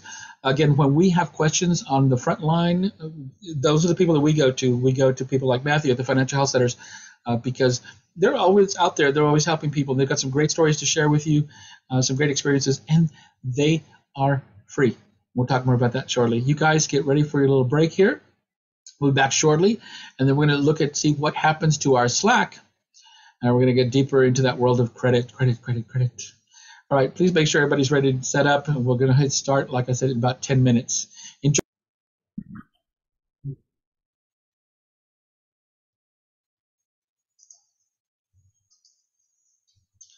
All right, so hopefully everyone had a good break. I know it's energizing me on a regular basis, and it's slowing me down a little bit because I get really excited, if you can't tell, about this topic. I am as passionate as I can be about this because I believe in it wholeheartedly. Keep in mind, we're a little bit more than halfway through, so just hang in there. We've got a little more to go. So now let's get back to that but wait that we were talking about and see what might happen to our Slack. All right. Once again, we're going to see that the debt to income ratio increased by 1%, right, from 13% to 14%. And when we worked on our spending plan worksheet, our net income left us with $2,500. and this was deposited into our account. It's actual money that we saw. And we paid for all of our bills and all of our living expenses of that $2,406. Our Slack, the amount left over was $94. $94 for Slack, okay? Now, once we added that device payment in, remember that was $42 a month, our Slack is now $52. And remember, that's a decrease of 45%. And we're obligated to pay this back for 3 years. And people might get into trouble because the debt to income ratio, like I said earlier, overinflates our ability to pay because it does not consider our actual ability to live. To reiterate, once all is said and done, building Slack can generally happen in one of two ways: make more, spend less, and both are dependent on planning. All right, so we determined the importance of Slack and how we want to increase our Slack as much as possible to decrease that financial stress. So we got to ask ourselves, is all debt detrimental to our Slack? And we may think that all debt is bad, but some debt can actually help us to increase our Slack. Debt that decreases expenses, like a debt consolidation loan or a car refinances, can actually help increase our Slack. I had a really good friend that bought a car. His chosen term and his credit score at the time that earned him a really high interest rate on that loan. And then he refinanced later on after working really hard to increase his credit score, and he was able to buy the car or refinance the car for a much lower rate. And that made his payments less, and the overall cost of his car was going to be less, a lot less, just by refinancing with a better credit score. Maybe an idea for some people. Getting a job that pays more might be an obvious way to increase our income. So we might get an educational loan for a degree or professional certification, and that's going to maybe lead to a new position that's got a higher salary. These are examples of investing in our future. These are examples of debt that would increase our Slack. Think about it like a carpenter who's framing a new house. He uses a hammer and nails, and it takes him a little while to frame that house out. But if he uses his credit and he purchases a nail gun, he's going to frame that house much quicker, which will increase his productivity, which will in turn increase his Slack. Some debt can be helpful to increase our Slack. Just remember that. We simply suggest that making sure we aren't hurting our ability to live, we're going to keep bringing that up, when we choose to borrow, because we're making thoughtful decisions. All right, then. So now let's get even deeper into what using our credit to make a purchase is and see what it looks like on the credit system. Here's that credit dive that we talked about, okay? The bureaus, there's three components. The bureaus, they're the main one that we're going to cover. The lenders, other entities, and we'll talk about that shortly. And of course, you. As the consumer, we're the major component of the credit score. They wouldn't have the other two without us. We're creating a history as we borrow, a credit history that's going to help lenders predict our future capacity to repay our bills. All right, let's start with that lenders and other entities now. Lenders are going to decide whether they're going to approve our loan based on someone's overall credit profile. This is going to include the credit report and the credit score. They're looking at our past records of borrowing and repaying because to them, history is a good predictor of the future. Lenders also provide credit information to the bureaus and us, the consumer, of course, in some cases. There are also other entities that are using our credit information, like employers. When you go apply for a job, some of them are pulling our credit to see what our credit past looks like. Like home and auto insurance providers, these when people are buying insurance. And of course, collectors, because someone who has defaulted on a loan before or been in default with their bills, this is going to be notated on the credit report, of course. And once these items have been corrected, they're also going to be notated as well. Keep in mind the apartment leasing offices and utility companies. They're checking records to see if anyone's left an apartment before without paying their rent or a home. The water and electric company, they want to check to see if you've left any previous defaults on payments for services. So how do different entities actually use our information?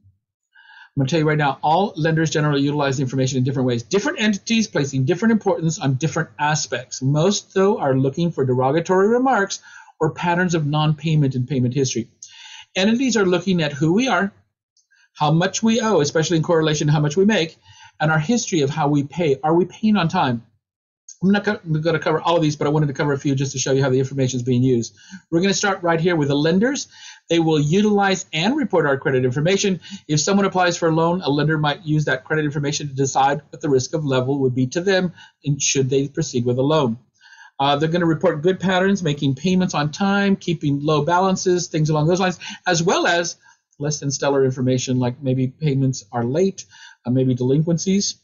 Cell phone and internet carriers, as well as utility companies, are going to utilize our credit information to decide whether or not to provide service to someone, but they do not report credit information unless there's some kind of default issues. Collection agencies, of course, like lenders, they're trying to utilize and report credit information. They are usually hired by the lenders who are trying to recoup their losses, and they also report when the debt has been cleared. All right, hopefully you get a little better idea of why someone might pull our credit and how they're going to utilize the information, or and whether they're going to share it or not. All right, now let's look at the credit bureau's part of this component. They're going to gather and dispense our credit information. They formulate a combined history from someone's past and current lenders. They're going to take into consideration old loans, old addresses, new address, things like that. And then they're going to provide this information as credit reports and credit scores to possible lenders and other entities, as well as to us, the consumer, generally if we request a copy of the report. As I mentioned, there are three main credit reporting agencies: Equifax, TransUnion, and Experian. An important note here, not all lenders report to all three agencies either. There may be something on an Equifax report for someone, and yet it doesn't even show up on the other two agencies reporting. Many things what can happen sometimes when a particular bureau may be the only service that's utilized by a specific lender. For example, if we apply for a credit card and they only use TransUnion, that's the only score that they're going to look at. That's the only score that they're going to base our rate on.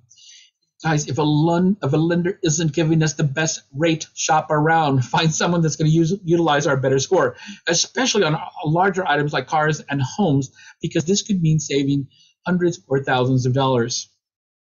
It's also important to understand the difference between credit report and credit score. Think of our credit report as our entire consumer credit history on accounts both active and closed, including credit cards and auto loans and mortgages and so on.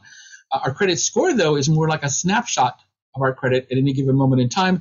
The lender is going to use that to determine, again, if they're going to loan to us or not. Our credit score has so much influence on our loan.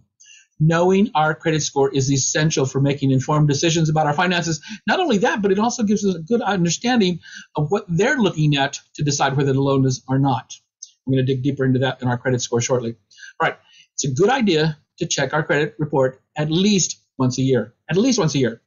But I'm going to tell you right now from personal experience, it's better to be monitoring our credit report regularly. And there are going to be some free options that we're going to show you shortly. So what kind of information is actually being collected on us? Almost everything. The bureaus are constantly collecting multiple items of information about us, from our names, our social security numbers, the payment history, balances, bankruptcies, if there's any. Remember, our history of making payments is going to be used by the lenders to determine their risk of lending. Here's a tip. Because all of this information is being used to determine a credit score, it's very important to regularly review our credit reports looking for errors. Errors might include names misspelled, loans that aren't ours, that should not have been reported as defaulted, maybe the wrong addresses. Let me share a little story with you. One time I applied to rent an apartment, I think it was in Denver, and I was denied. They eventually said it was because something on my credit report. Well, I went to pull my credit report, and it was the first time I ever pulled it, and I found that there was a derogatory remark on it against me for non-payment. It wasn't my bill. We did a little research. They think that someone had probably just transposed the last four numbers of my social security number, but boom, there it was. It ended up on my credit report. I disputed it. They were really nice. They helped me along the process, and I would eventually have it removed. But not checking my credit report on a regular basis was never an option for me again. All right, so hopefully we now have a little better understanding about credit reports. What is a good credit score? Each credit bureau, like I mentioned before, uses their own formula to determine that credit score based on the combined information that they collect from the lenders. Our credit score is derived from multiple items of data that easily allow the lender an indication of future risk based on our payment past history. Credit scores can also vary between each of the credit bureaus. I'm showing you this example right now. The same person, the same exact time, had three different credit scores. 751 for Equifax, 725 for Experian, and 703 for TransUnion. There's almost a 50-point gap between two of these scores, and this can mean a different rate of interest for someone signing for a loan, and that means different payments and different overall cost for the item that you're purchasing. And keep in mind, the lender is the one that's choosing which type of credit score that they're going to use. As we stated before, some lenders don't look at all credit bureaus. Keep that in mind. Know your score. That's the power. Find out which credit bureau gives you a higher score and match that score with a lender that's going to utilize it.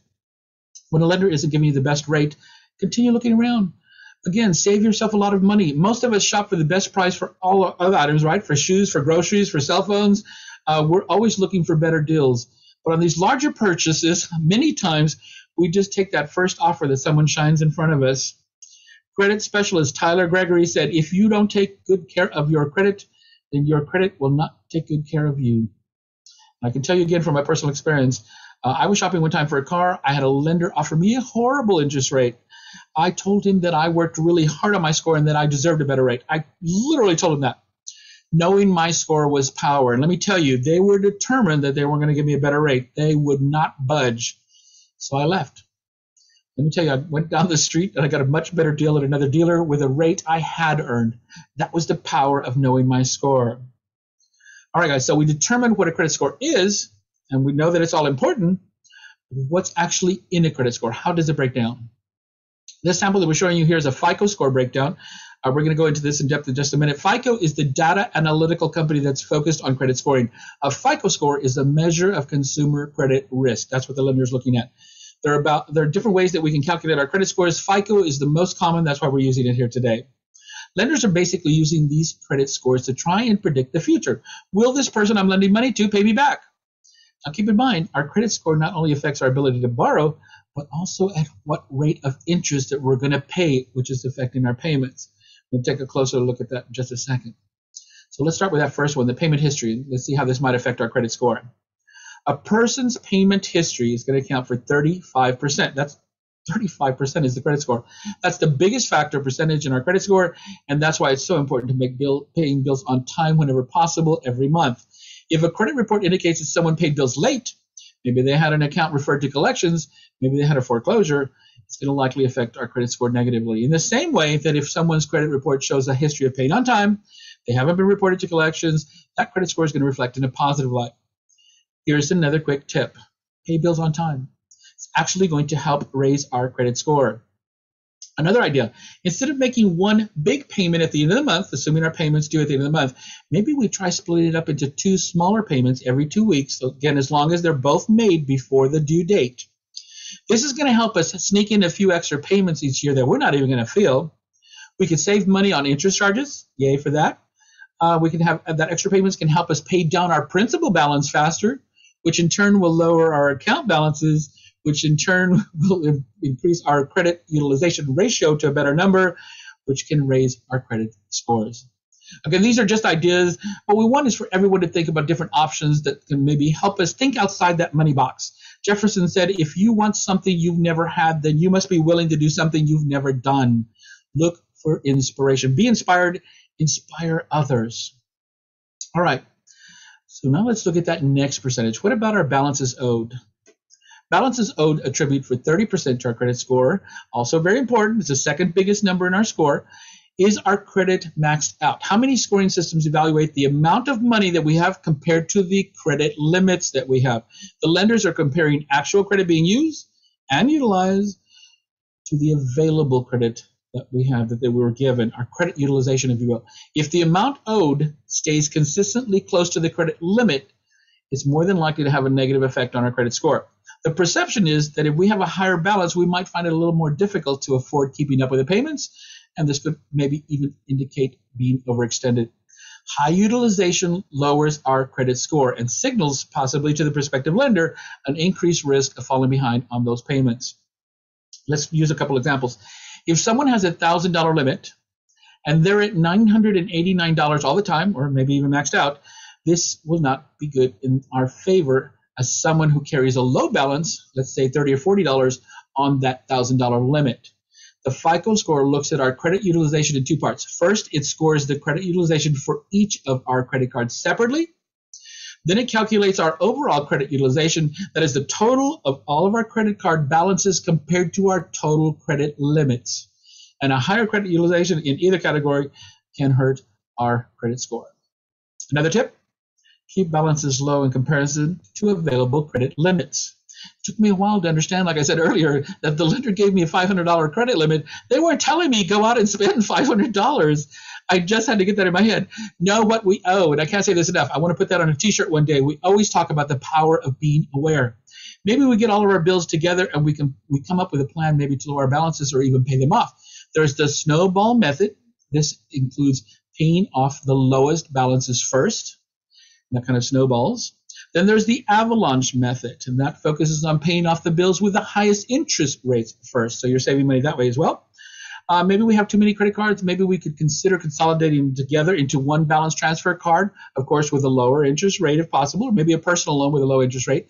And we're not talking about a third-party consolidation company either. We're just talking about maybe getting all our bills together, paying them off with one option, a credit card, again, or a personal loan with a lower interest rate.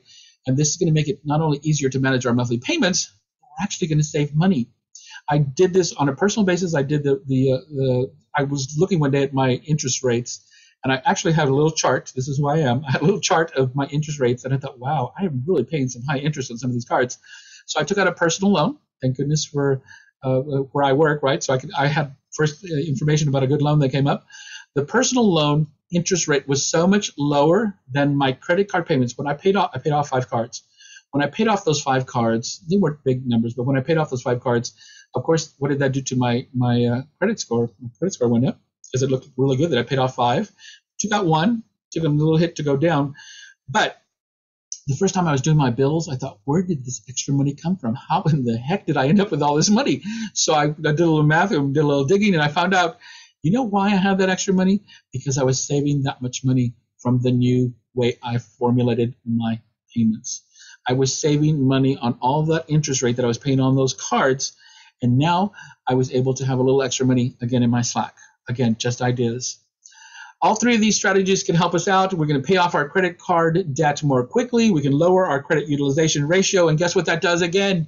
It raises our credit scores. Again, we're just throwing ideas out there to demonstrate that there's more than one way to skin a dollar. If we continue doing the things the same way, we're going to continue getting the same results, right? We've established that. Asking for help, please, is not a sign of weakness. It's a strategic move on our part. Right, so why is the length of our credit history so important? It's a smaller percentage, but again, percentages add up. The length of credit only equals 15% to our score. Generally, scoring systems are considering the credit of the track record, if you will. FICO and VantageScore, for example, they're looking at the age of our oldest accounts and our newest accounts and the average age of all of our accounts to determine the impact on our credit scores. The longer we have an account open, the more the lender can see our spending habits. They're making payments on time. We're borrowing, making payments on time, back and forth and over. They're seeing this record and this track record being built. We're creating a visual report of our spending habits that a lender can look at that and they can make good lending decisions. They're looking at the average length that our credit accounts have been open. That's why you might have heard people before. Maybe they had a card. It's an older card. It's one of their older cards. 0 balance, but they left it open and they utilized it because this is how we're going to keep that account open and take advantage of the age of that account for a better score. The more spending habits that we can read about as older our credit is, the more informed decisions that they're going to be able to make about lending to us. The longer we've had credit shows them that we have more experience using that credit, and this could be a good predictor for them as well for our future. Let me give you another example. If I have a Visa card that's been open for 20 years, and a car loan that's been open for 2 years. Together, that equals 2 accounts with an average length of 10 years, okay? Here's the catch. What if I decided I need that credit card anymore, and I'm going to go ahead and close it because it has 0 balance? That's going to bring my average length of credit down to 2 years because all I have is a car loan now. Another example is going to demonstrate better the importance of our utilization. Let's say we have 2 credit cards with a $1,000 limit for each. 2 credit cards with a total of $2,000 credit. All right, now let's say one of the cards has a $500 balance on it, and the other card has a 0 balance on it. Again, to figure out the utilization, you're looking at $500 divided by $2,000, and that gives us a 25% utilization. And that's not too bad. But listen closely. If we close that card that has a 0 balance, our utilization is going to go from 25% to 50%, 50, and that's without even charging any additional purchases. That's the effect that can happen to us. So closing an account, especially an older account, especially an account with a good payment history, even with a 0 balance, could cause our score to actually decline. So whether you've had credit for 6 months or 20 years, it can really make a big difference on our credit score. And a long track record without any major slip-ups, this suggests to our credit behavior might be really good, and it might predict that this is how we're going to be in the future. And lenders and credit card issues, they like that. Another tip, unless you have a good reason to do so, don't close older accounts, especially ones with good payment history. This could bring our credit score down and it would hurt the length of credit for our history. It's better to leave a balance-free card open, even if we're not using it anymore. Maybe making a small purchase every once in a while. Be careful not to let that balance go too long, though, because the creditor could close it. I'm always learning. I just came into a new idea as well. Somebody attached their streaming service to it. It's a zero balance card. They attach their streaming service to it, so every month it's getting a charge, right? So it's keeping it open, and every month they pay that streaming service like they normally would pay the streaming service over here. But that card is staying open. The life of that card is staying open. The history on that card is staying open. Now, keep in mind, of course, if we're having a card that's going to tempt us to spend more, I've got a friend that does that. She's like, oh, no, I can't have the card. It comes with an expensive annual fee. That's another reason. Maybe we want to rethink our choice. We can close the card now, we can take the hit on our score, and then we can push the score up back later over time. All right, what about new credit? Applying for new credit can account for 10% of our credit score. Many scoring systems consider whether someone has applied for credit recently by looking at inquiries on their credit report. We've all heard about those. Almost every time we apply for credit, our credit report can be marked with an inquiry, and multiple inquiries can have a negative impact on our score. Keep in mind, though, lenders are aware when somebody's looking for a car or for a house, they know that the multiple inquiries might be there because consumers are generally shopping for the best interest rate, right? So keep that in mind. And, when I talk about where different companies also use whether they're using all three of the credit reporting bureaus, sometimes if they use all three, for instance, for Credit Human, if you're house shopping or refinancing, they use all three, and then they use the better of the three scores. That's a good deal. And we're not the only ones that are doing that. But knowing that they do that is important. All right. Now, keep in mind, if we're applying for multiple credit cards within a few weeks' time, this could come across as a possible risk factor to the lender, because this might be someone in a serious situation who's maybe looking for a quick way out.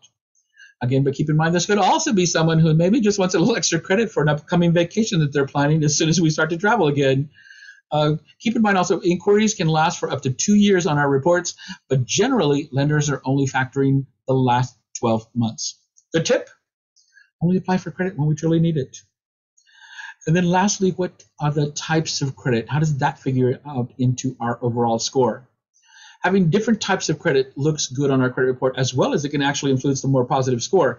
How many credit accounts do we have, and what kind of credit accounts are they?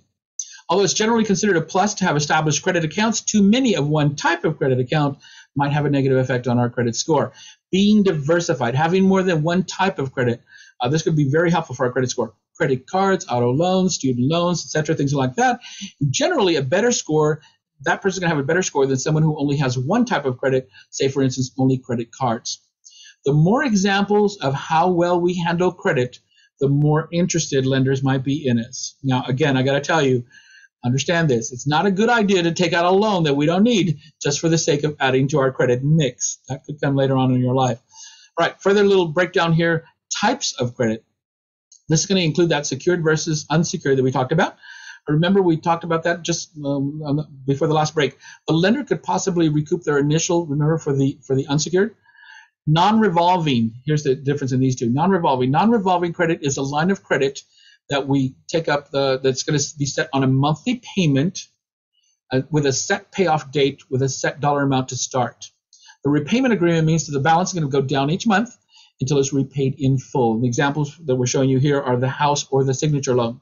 Revolving, on the other hand, is this account provides a credit limit that you can borrow against. These types of accounts provide more flexibility, especially for an open line of credit. It's going to be up to the credit cap, whatever the decision was to where your dollar amount's going to be set, whatever that might be. Examples for this might be the credit cards or the home equity loan or the line of credit. Another tip, having mixed types of credit is beneficial to the credit score. All right, so then speaking of, and we've been doing nothing but speaking of, what is a good credit score? The question comes up all the time when we talk about credit. Notice we don't have any arrow defining what our standard FICO score displayed here might be, because defining a good credit score is subjective. A good score for one person may not be a good score for another. I have a friend that said didn't care about his credit score. He bought his house, he bought his car. There was nothing else that he was going to need credit for. He was fine. Doesn't that always happen? Life always happens, right? He had some roof damage from the last storm that came up. Really bad. And I don't know if you've ever replaced a roof. That was $10,000. Of course, he had to borrow to get the roof replaced, and he had not such a good credit score because he let it go. So, we don't always plan for things like that, but it's good to have that good credit score just in case. I'm going to tell you right now, know what a good score is, though. And if you want to read this exactly from the slide, I'm going to read this so that we can make sure that we're on the same page here. A good credit score is part of a credit profile that gives you access to affordable credit if and when you need it without increasing financial stress. That's how important that is, okay? We showed you earlier how different things could affect our credit score, and since the credit score helps determine the interest rate, that's the impact on the amount of slack that we have left over after we borrow. And of course, slack can affect our financial stress. All right, so let's see how that credit score can actually affect our slack now. Remember in our spending plan worksheet, on the backside we calculated our slack. Keep in mind, again, we're using arbitrary numbers. Let's say our total monthly net income was $3,000 in box A. This includes our after-tax wages, any other income that might come along. And then let's say our total monthly expenses were $2,500 in box B. This is where we pay our rent, our mortgage, haircuts, daycare, etc. Okay? This is on a monthly basis, the payments that we're making. Some of us also may remember how to calculate that slack when we use our spending plan worksheet. We take our total net income minus our total expenses, and this is going to give us our slack. And if you see here, our slack ended up with $500. $500 may be a good number for slack for some, may not be for others. Again, I always say a positive number is better than a negative one. And speaking of positive numbers, let's add some slack to your day with another trivia question. I snuck that one in, didn't I? Get ready to type your trivia answer into the chat box. Chat question coming up. The largest percentage of our credit score is our payment history. The second largest percentage of our credit score is blank. What's the name of that percentage? Or the percentage number, we'll take either one. The largest percentage of our credit score is our payment history. The second largest percentage of our credit score is blank. What's the name of that percentage or the percentage itself? Balances owed is 30% of our credit score. All right, so now let's get back to that $500 slack. Let's get back to that money. Let's say our old car was in need of some repairs again. We don't want to put any more money or time to keep this thing on the road. It's pretty much the last leg sort of thing. We needed dependable transportation to get to work. So we decided to buy a new car. And look, we have $500. We've got $500 in our slack to make those payments. So let's look at a few different possibilities now. I love this next breakdown. That's why this has always been one of my favorite parts of our series is that credit issue. This is going to be the breakdown, and it makes it very visual. Before we begin, let me point out again that these numbers are all, the percentage of the payments, they're all speculative sample rates just to show you how we're demonstrating the impact of our credit score. All right, so let's say our new car is going to be $25,000 and that we've chosen a 60-month term. All right, now watch this. When I saw this, I was completely amazed. I'm going to go down the line here. We're not going to go over all of them, but I want to go down the first, the middle, and the last, just to show you the changes and what the differences are in the dollar amounts. All right, so that first column there, let's say our credit score is between 300 and 550. Let's say it's 400. Again, our calculation is going to be approximate. The interest rate is going to be 17.9%. The total interest paid is going to be $13,009. So the total of the car goes from $25,000 to slightly over $38,000. Interest is playing a really big role here. We get to see this a little bit more, right? Let me explain. Let me further demonstrate. Let's say our credit score is between 620 and 680. Let's say it's 650. The interest rate is 7.25%. What? The total interest paid is going to be $4,879. Are you kidding me? So total cost plus the interest rate is going to be $29,879. That means that just by having a credit score that's a little bit better, the cost to borrow is going to save us more than $8,000. And this is attributed to the higher credit score. All right, lastly, let's look at this column. Remember, between 740 and 850, our score is going to be 785. With our score in that range, our interest rate is going to be 3.24%. I hope you can see now how this interest thing is working, right? The total interest paid is going to be $2,113. So the total cost of the interest is going to be $27,113, $10,000 less than if our credit score would have been 400. What can we do with $10,000? I got a long list.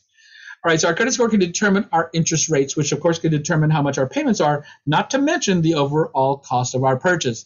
And speaking of payments, let's look and see how those break down and how they're affected. All right. So remember that first column, we said our score was 400. The car payment's going to be $633 a month. In the middle column, the score is going to be 650. The car payment's going to be $498 a month.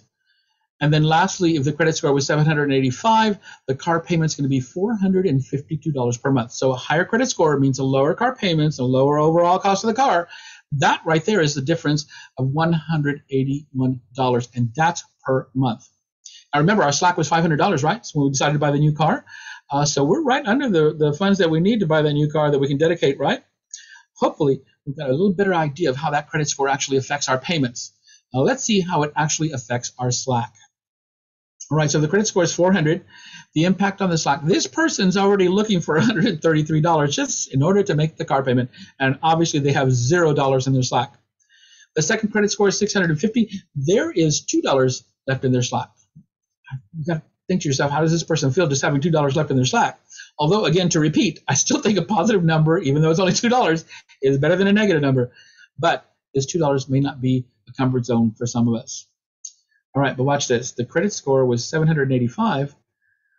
There's still $48 left in our slack after we make the car payment, $48 per month. That's the power of the higher credit score. This is why we might choose to wait and work on increasing our credit score, especially before making a purchase like this size for cars and houses. This example that we're showing you right now is a good credit score. We added $48 to our monthly slack.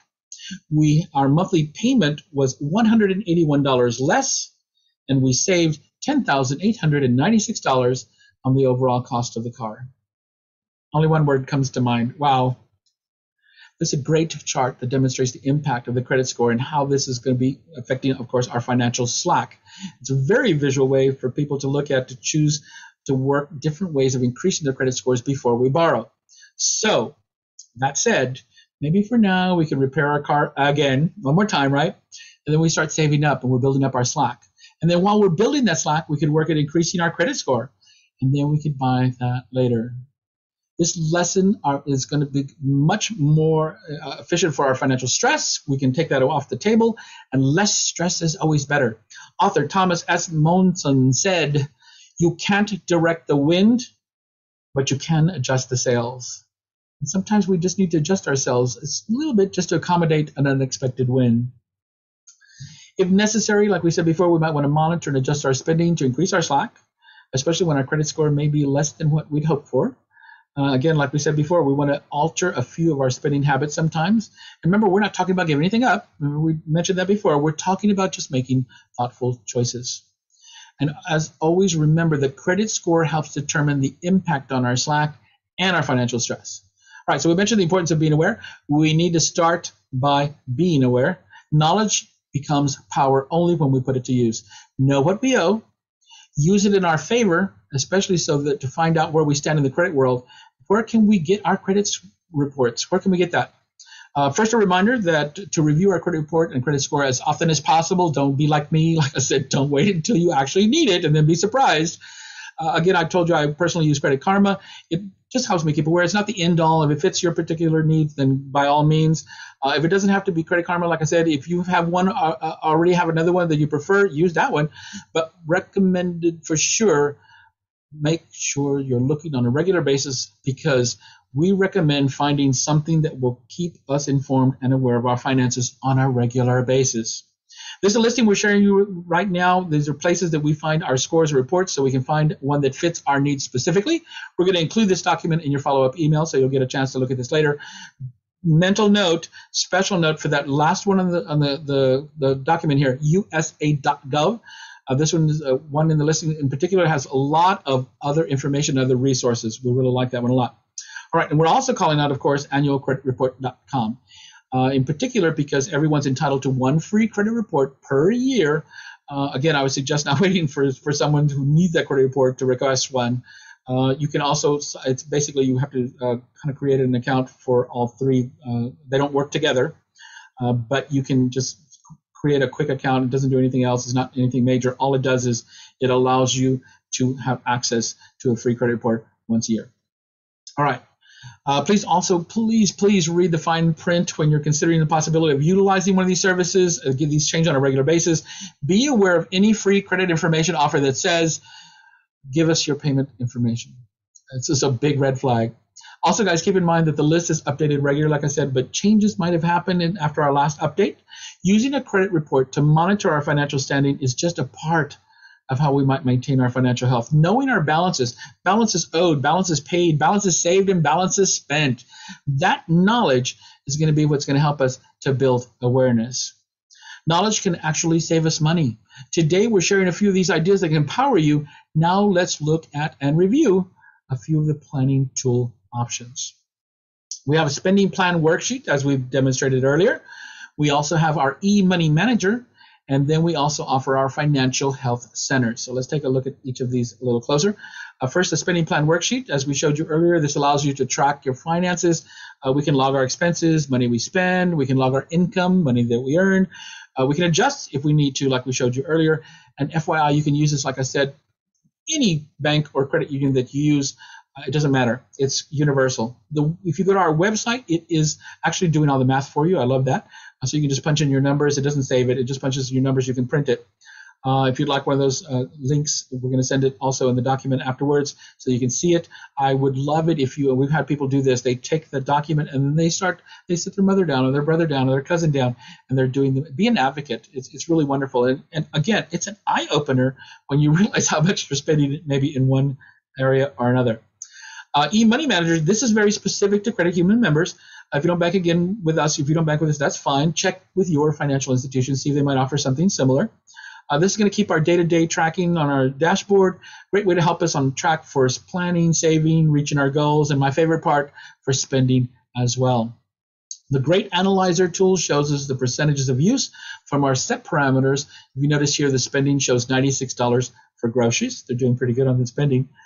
Now, the e-money manager also that has the transaction history. This is going to list our recent activity, debits and credits. You can also set up alerts. I personally love alerts. Anything that's going to let me know when I'm spending more than I wanted to is great. No thinking. You set it up and you go. Again, if you're not with Credit Human, check with your financial institution and see if they offer something similar. I'm sure they do. So whether you're using the spending plan worksheet to create awareness of our spending to help us determine our slack, or you're using the triangle spending now versus later tool to understand the effects of our buying decisions. No matter what you decide to do, we just want you to be aware of how it impacts our financial health, our slack, and our financial stress. And Credit Human just wants you to know that we're here if you need us. We'll be there. The last item that was listed on our list, our financial health centers, they're another great resource or a thoughtful choice to utilize. This is where Matthew comes in. Look, guys, we know that some of us may not have ideas of where to start. And if you'd like assistance or directions or becoming aware of how do I pull my credit report? What do I do?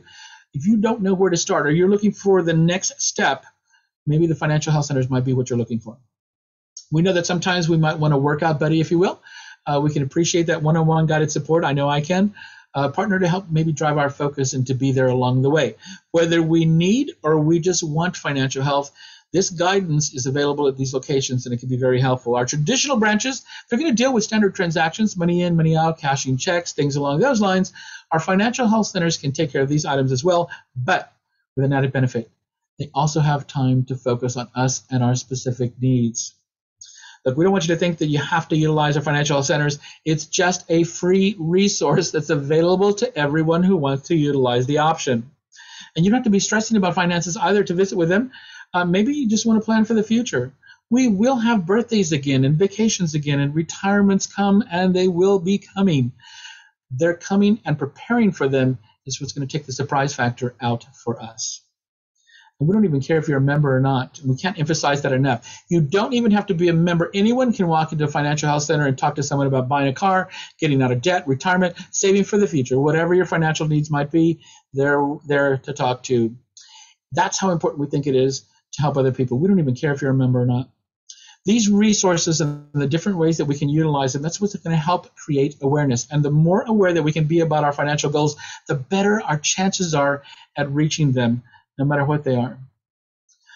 Please share this information with your friends and your family. It's free to them as well. Don't keep us a secret.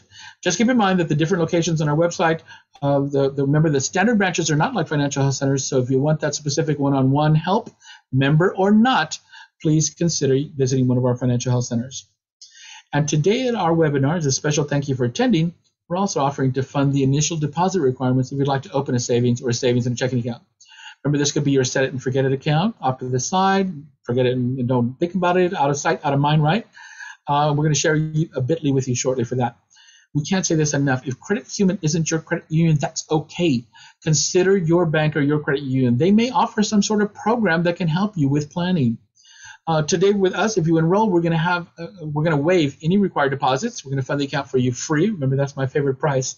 And it's an actual, honest to goodness, I sound like I'm trying to sell you something, but it's not. It's a 100% free account, no minimum deposits, no surprise charges, no balance or direct deposit requirements. No kidding, it's actually free. Look, if you open an account with us, that'd be really great. That's not why we're here today. We're just trying to share a few free ideas to alleviate stress. We want to get more slack in everybody's life with things like these free gift cards, with the free savings and checking accounts, free information, free visits to our financial health centers, member or not. Can I use the word free enough there? It's not important, guys, where you start, with Credit Human or not. It's just our hope that we do start. Start with us. Start with your credit union or your bank. Wherever you start for you. Please consider planning to save as well as planning to send. Just think of the possibilities.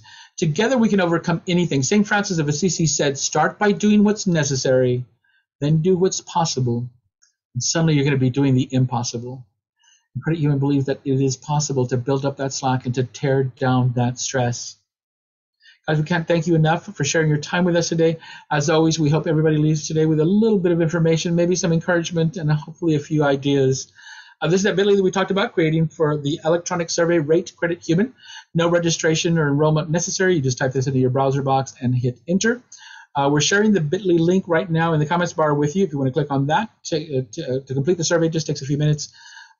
Keep in mind the first drop-down menu, you're looking for San Antonio Indian Nurses Association, and then in parentheses it says SAINA. The drop-down menu is alphabetized.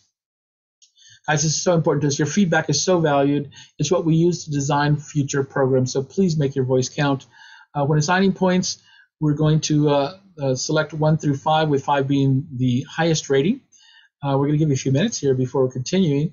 This is where I get to play my favorite song, and I get to drink water because I've been talking like a madman. So here comes that song.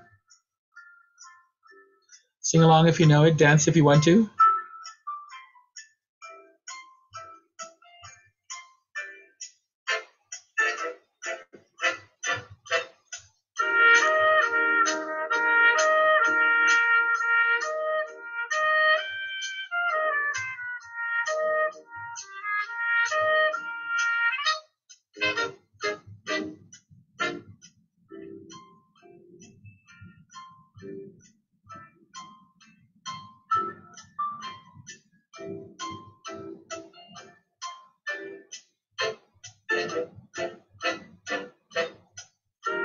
All right. Hopefully you had enough time there. If you didn't get a chance to finish the survey, not to worry. Again, we're going to send you your availability for your comments and suggestions with that bit.ly.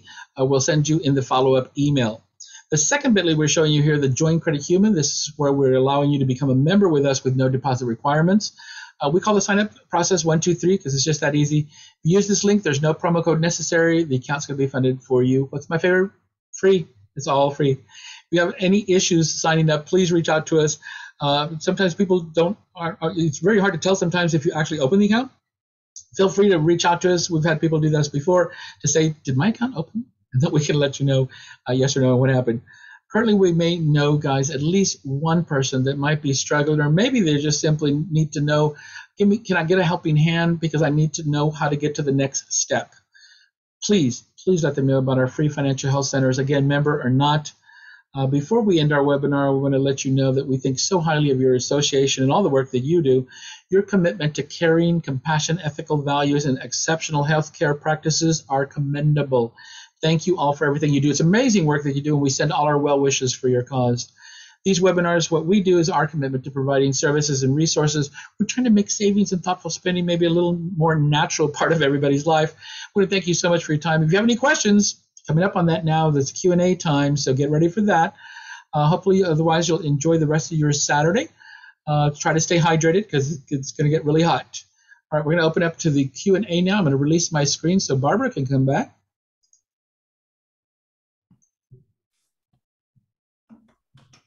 Hello, everybody. Hello. So if anyone has a question for Matthew or Mac Anthony or I, please feel free to ask in the Q&A area.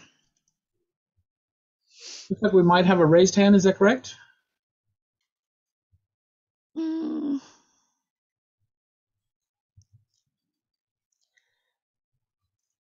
I'm trying to get down to the. I don't see a raised hand. It looks like you. I'm going to be horrible. Kushumiya Khan. Mine is Mac Anthony Spesh, so trust me, I know about people mispronouncing names, but it looks like we have a raised hand from this particular person. I'm going to allow to talk if you want to talk right now. Hello.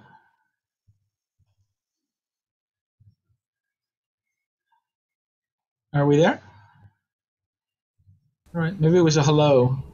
They were just waving. Maybe you can let them know that they can unmute themselves to talk. Oh, maybe that. I just saw that too. Thank you for pointing that out.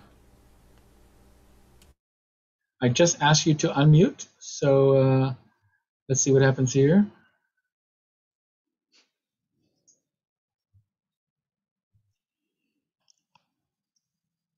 I can't unmute you, but I can ask you to unmute. So I sent it twice now. If it comes back and you decide that you want to unmute, by all means, let us know. Aside from that, if you have any questions, again, take advantage of Matthew being here.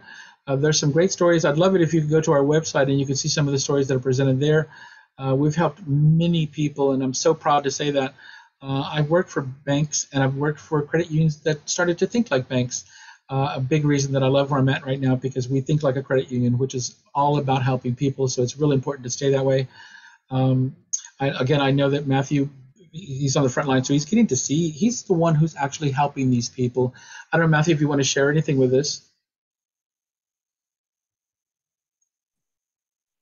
Yeah, thanks, Mac Anthony. I think one of the things that I know that we always try to stress in all of these events that we do, member or not, if you find yourself in a particular circumstance where you are needing some assistance or you just have some questions, or if it's not you in any particular situation, but it's a family member, a friend, a neighbor, the individual does not have to be a member of Credit Human.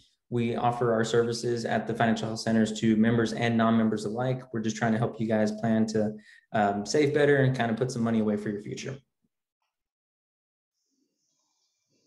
Again, one of my favorite stories from the financial health centers where there was a woman that went to one of our webinars where we were live in those days, and she ended up going into one of the financial health centers, and they worked with her, and she had kind of painted herself into a corner with debt, and she didn't know what she was going to do. Together they sat down. I always tell people we don't have a magic wand. We can't just wave it and everything's going to go away. They have to have the dedication as well. But she did dedicate herself and her time and her efforts. And they worked together with the financial health center and were able to, I want to say it was like 9 months later, to get her completely debt free. Again, that was a wonderful story. We do celebrate these things. It sounds so corny, but we actually do dance around saying, yes, we were able to get her out. She couldn't have been any happier. Of course, she's a great advocate for us now. Never a member. Never asked her to join. It was all about just, our mission is to see how many people we can actually help. And it sounds like it's just too good to be true. And you know what? It is. It is too good to be true. But take advantage of it. Again, free and don't have to be a member. Can ask for better price, can you? And I'll be sending an email to everyone that attended today with all the links that I shared in the chat. It might be a little difficult to save those. So you'll have all of those, and then I will send the information on credit that Mac Anthony had shared as well. And then you all will also be getting a Grubhub gift card for attending. So it will come from Grubhub. So don't delete it. Mac, I have a quick question. Sure. Is it, I know some of these apps have like credit boost per se, where you add your, say, light bill or Yeah, yeah. your phone bill and stuff like that. Is it recommended? And then also the second part of the question, similar question, is the rent reporters. So folks that actually ask that they would actually report your rent. Is that worthy for folks that are still um, renting and wanting to own eventually?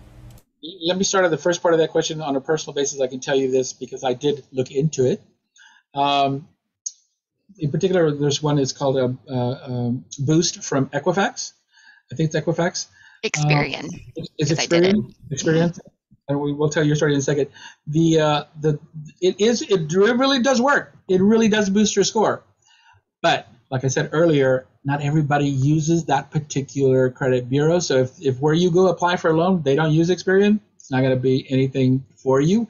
But if we have an opportunity to raise your score, the only thing then is you're going to have to find somebody who's lending money for a loan or for a credit card or whatever that uses Experian and the way you can take advantage. Personally, I think that should be the way the world works because we are paying those bills and we're working hard to pay those bills. We should get credit for it. Unfortunately, I'm not in charge of any of those bureaus, and so the fact that they decided to do it, I think, is really great. I know, Barbara, you've actually shared that story with me before. If you want to talk about it. Sure. Well, I started with Credit Human in October, and after attending some of our seminars, I learned tips and tricks from Mac Anthony, and so I did the free credit report, and then on one of them it was the Experian Boost, and I listed all my bank accounts. I have a couple, and then it tracks what bills you pay, and it was using like my cell phone bill, my electric bill, water bill, even like Apple Pay. It was stuff that I'm like, that counts, but it did. And I did also combine. I had 3 credit cards and then a loan on my air conditioner that I replaced in like 2015. And I consolidated all of those, and over the course of like 2.5 months, I want to say my credit score rose like 20 points. So but that was just with Experian. So I haven't checked my other, but And I know that it works. one of the small print things to look at, Sam, it also tells you that it's not a guarantee. And it also doesn't guarantee the percentage increase amount. So somebody might get a little tiny bump, and somebody else might get a big bump. Like you got that 20 point, that's really great. But so there's no guarantee on either one of those, and no guarantee that everybody uses it. On your second part of your question, I'm going to lead that one over to Matthew because Matthew's always talking to people about rent or buy, rent or buy. Yeah, and if you don't mind just kind of going over that question again, are you talking about like rental assistance programs or in particular, or? So there are certain companies that, just like Experian Boost, would want you to report your rent so that it is actually reportable instead of something that doesn't get reported. So they ask you a monthly payment, a monthly charge, so that they could report that to all the three bureaus. So is it worth doing a rental report as part of your credit history? And then maybe the second part of the question could be the rent or buy. I'm okay with having that answer as well. And I'm sorry that I misinterpreted the question. And Matthew, I want you definitely to get back on that track. But I do want to say, and this is just me personally, anybody that wants to charge me to give me a better score already is costing me money. And to me, that personally does not make any sense. You got to be real careful with a lot of these things, just like the report that we're going to send you for all the different things that you can get. If they're asking for money to do something, especially a lot of these things like for repairing your credit, a lot of people aren't aware that we can repair our own credit. The same thing that we're paying these people to do for us, we could do. Is it going to take time? Yeah. Is it going to take dedication? Most definitely. But again, I'm a free guy. I love the free anywhere I can get the free. So why am I going to pay somebody to do this? It does take a little more time. I'm sorry, Matthew, I didn't want to cut you off, but go ahead. No, just kind of to follow in the same sentiments, Mac Anthony. Yeah, if you're going to be paying for a service, the whole point is to try to increase your slack. And I think if you're paying for a service like that, it may lead to your demise in the long run. I know that's why when you look at the aspects of renting versus buying. A lot of apartment complexes don't do credit reporting because of that whole process where you're not going through the whole credit process. You're not having that actual payment that you're making on a month-to-month basis affect your credit score. And then when we get to the question about renting or buying, I never want us to say one way or the other. It is always personal preference. I'm personally, just from my circumstance, I would always want to buy a home rather than be in an apartment or either renting a home, whatever the circumstance is, only because you have an appreciating asset that you can kind of assume and you can slowly pay off. And just the way that the market is right now and trends and the way that, the influx and appraisal values and home values, the way that they're just starting to skyrocket over the last few years, it would make sense to buy property or real estate or invest in a home. But everyone's circumstance is different. So I would never preach to someone, oh, you have to buy a home or you have to rent. Whatever your circumstance allows, whatever your finances allow at that current time is what's going to be best for you. But just my personal opinion, in the long run, I always want appreciating assets. I want my money to work for me. And buying a home is just a great tool for that. There's so much gray area in there, and I'm sure Matthew's aware of that, because there are people that I have friends that will not buy a house. They're never going to buy a house. They've chosen not to buy a house, and they're already in my age group. And I'm pretty sure they're not going to buy a house now because they're already in their 60s. But it's their lifestyle. It's what they like. It's what they appreciate. It's what they want. And then there's the other side that they think that the success is buying a house. The success isn't buying a house necessarily. Success is living within our means and being happy, able to spend the money the way we need to spend the money.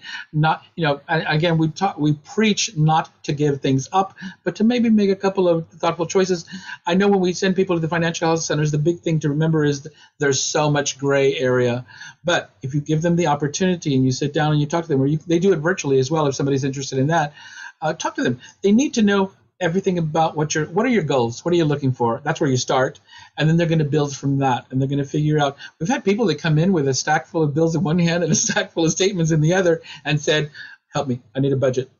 And they do it. They figure out budgets. And I think they're really good also because people like Matthew, they're giving you choices. They're not saying this is how we're going to do it.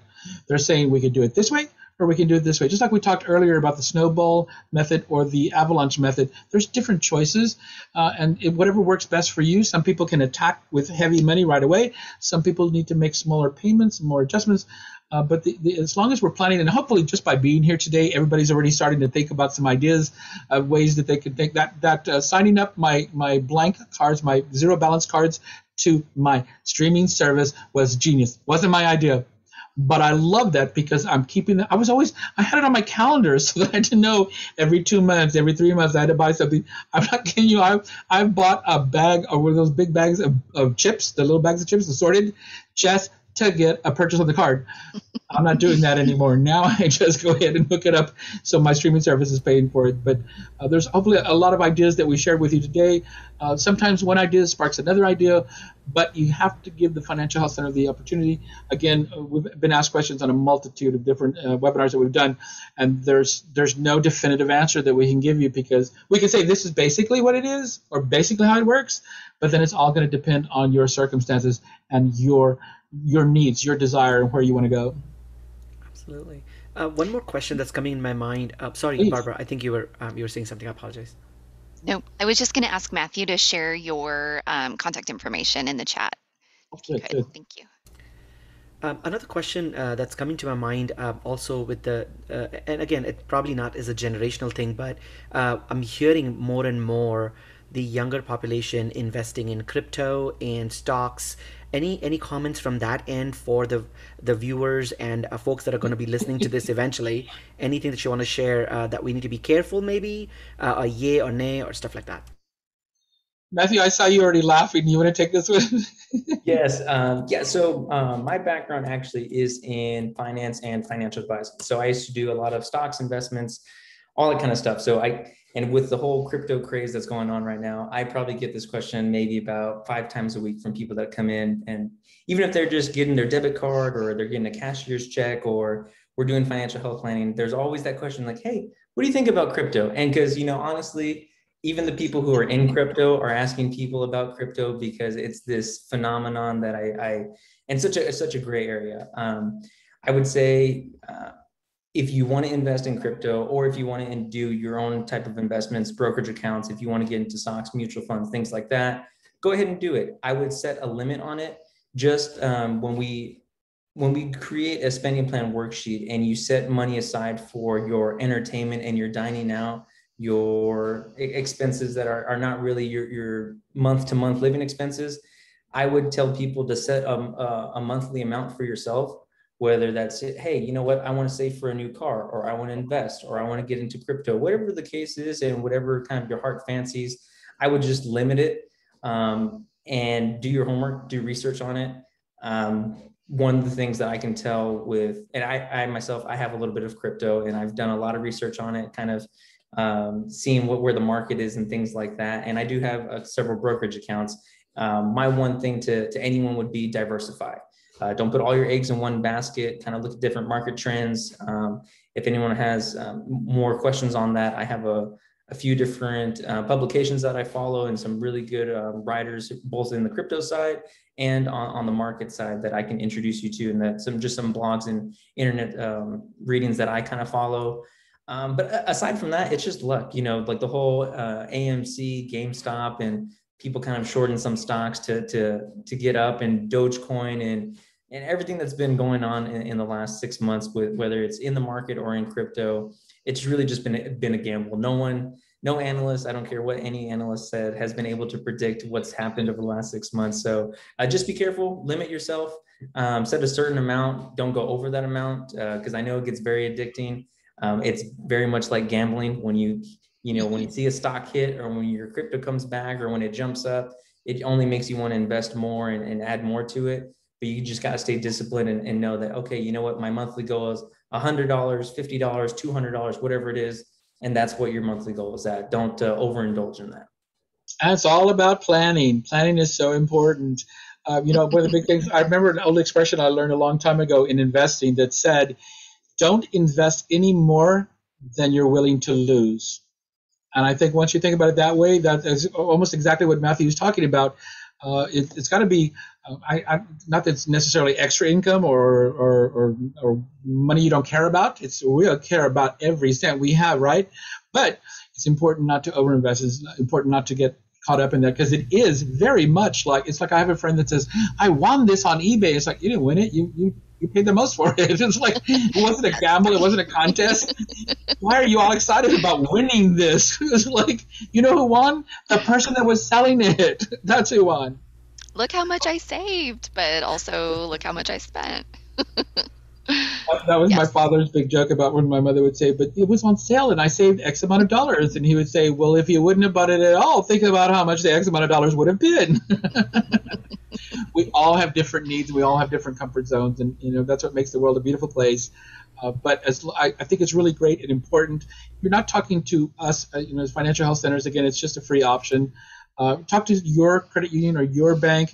Talk about your finances. If you have children, please introduce them to finances so that they're not raised. Now, that said, my parents were incredible planners and they had this future set up for me.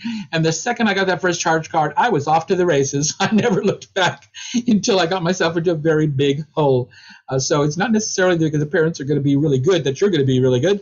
But then I have another friend that just recently was telling me that her daughter is just paid for her trip to the senior class trip. She already paid for it because she's been working, because she's been saving money, and she's been spending for this, and she's giving money now at the house, and they didn't even ask her for money. So I said, honey, you are so lucky that you got that daughter. I wish that we could all think that way at that age, because she's probably, I'm going to say maybe 17, 18, somewhere there. And so to come out the gate like that, she's going to be a very wealthy woman, a very happy, not necessarily wealthy, but a very happy woman. Mac Anthony, so another question, would you mind to comment on um, like life insurance? So there are kind of different kinds of life insurance. One is that actually you pay a mini monthly payment that gives you a big amount at the end based on the coverage. And then there is this life insurance where you invest in, then they eventually invest that money somewhere else, and then you get double the amount of over a period of certain time and at retirement. So if you could comment something on life insurance, and if you have the slack to afford it, what would you recommend? I'm glad you added the little caveat at the end there. If you have the Slack, what could you do? I'm going to tell you seriously, and this is just again on my personal basis. Remember, we all have our own different needs and our own different wants. For me personally, I'm not into, because to me, if I'm adding money in and then I can get double back, that already sounds like I'm gambling, and I'm not a gambler. So, it would just be my luck that I'm going to invest all this money and then I'm going to croak before I get to cash out. So it was like there's always something. I'm not a fan of anything that's promising more than I'm giving, because they're all in a business, and you're in a business to make money, and you're not going to make money unless it's a money making scheme. And I hate to use the word scheme, but I know that we don't do with again, that's just on a personal basis. Matthew, I don't know if you want to add to that, or Barbara, because every situation is going to be different. You guys are the ones who are dealing more with it on the front line. If I may, Sam, I'm going to hand that over to Matthew. Yeah. And I don't want to get too into the weeds here, but yeah, just like you were saying, there's basically two different types of life insurance. You can get term insurance, which is either for a 10, 15, 20-year period. It's much like renting an apartment. You have a lease on it, and you have a lease on the coverage. If something were to happen to you within that time period, you're entitled to the money that's coming from that insurance policy. Whereas whole life insurance is separated really into three different categories. Just a standard whole life, your variable life, and your universal variable. And the one that you were talking about, the investing, is a little bit more of that universal variable. You can do that. There's great products that are out there. I would just recommend that you get different quotes and get different bids from different companies. There's a lot of different insurance companies offer out there. And a little secret that they don't like to tell you, we all pretty much offer the same products. Back when I used to work at my previous employer, we all look at the same market trends. We all look at the same analysis. So the products are going to be, they're going to have different names to it, just because, if I drive a Ford and you drive a Chevy and someone else drives a Dodge, right? They're all kind of similar cars, and we're all SUVs, but we're all named something different. So the products are going to be relatively the same. I don't have a problem or issue with you trying to find a variable universal life policy. There's a lot of policies out there that do have conservative benchmarks on there where you don't lose any of the money you put in. You really just have to read through it and find a good agent and a good advisor that's going to work with you through that. But yeah, no, and again, it goes back to your goals, right? I have friends who, do not believe in life insurance at all, right? They're like, hey, you know what? I don't believe in it. It's another expense that I have when I can just be saving this money for my family elsewhere. And then I have some people that say, you know what, if I pass on, I want my husband, wife, spouse, whoever it is, to have my income plus 3 years of income so they can live on and the house can get paid off. And really, it just comes on to, your goals, your needs, your desires, and what you want as a family and what you want as yourself. But I have no problem with life insurance. But I think, again, it to each their own, it's a personal preference. And it's all so subjective. I know when I was in the front line many years ago, I was helping this woman who, the reason we got introduced, the reason that we were helping out, and I was kind of in Matthew's position, was she needed some help in trying to get back on track. She was always just a little bit shy. She was on a fixed income. But one of the expenses that I found was an insurance policy that was like $100 a month. And, we had to have long talks about that, because for her particular situation, I said, I love what you're doing. I love the way you're thinking, but that $100 can make a big difference in your lifestyle now. But again, there's some people you can talk out of it, and some people you can't. She was one I couldn't. She was going to make that. It was her dedication to her children. That's what it was going to be, like a legacy that she was going to leave her family. And I get that 100%. It's all going to be up to you what you want to do. But when we're looking through and trying to comb through what your bills are and living expenses and see where, again, like for me, for cutting the cable and going to the streaming box, that's a little tweak that I did. It wasn't as dramatic, obviously, as this woman who needs that money to pay her bills and keep the lights on.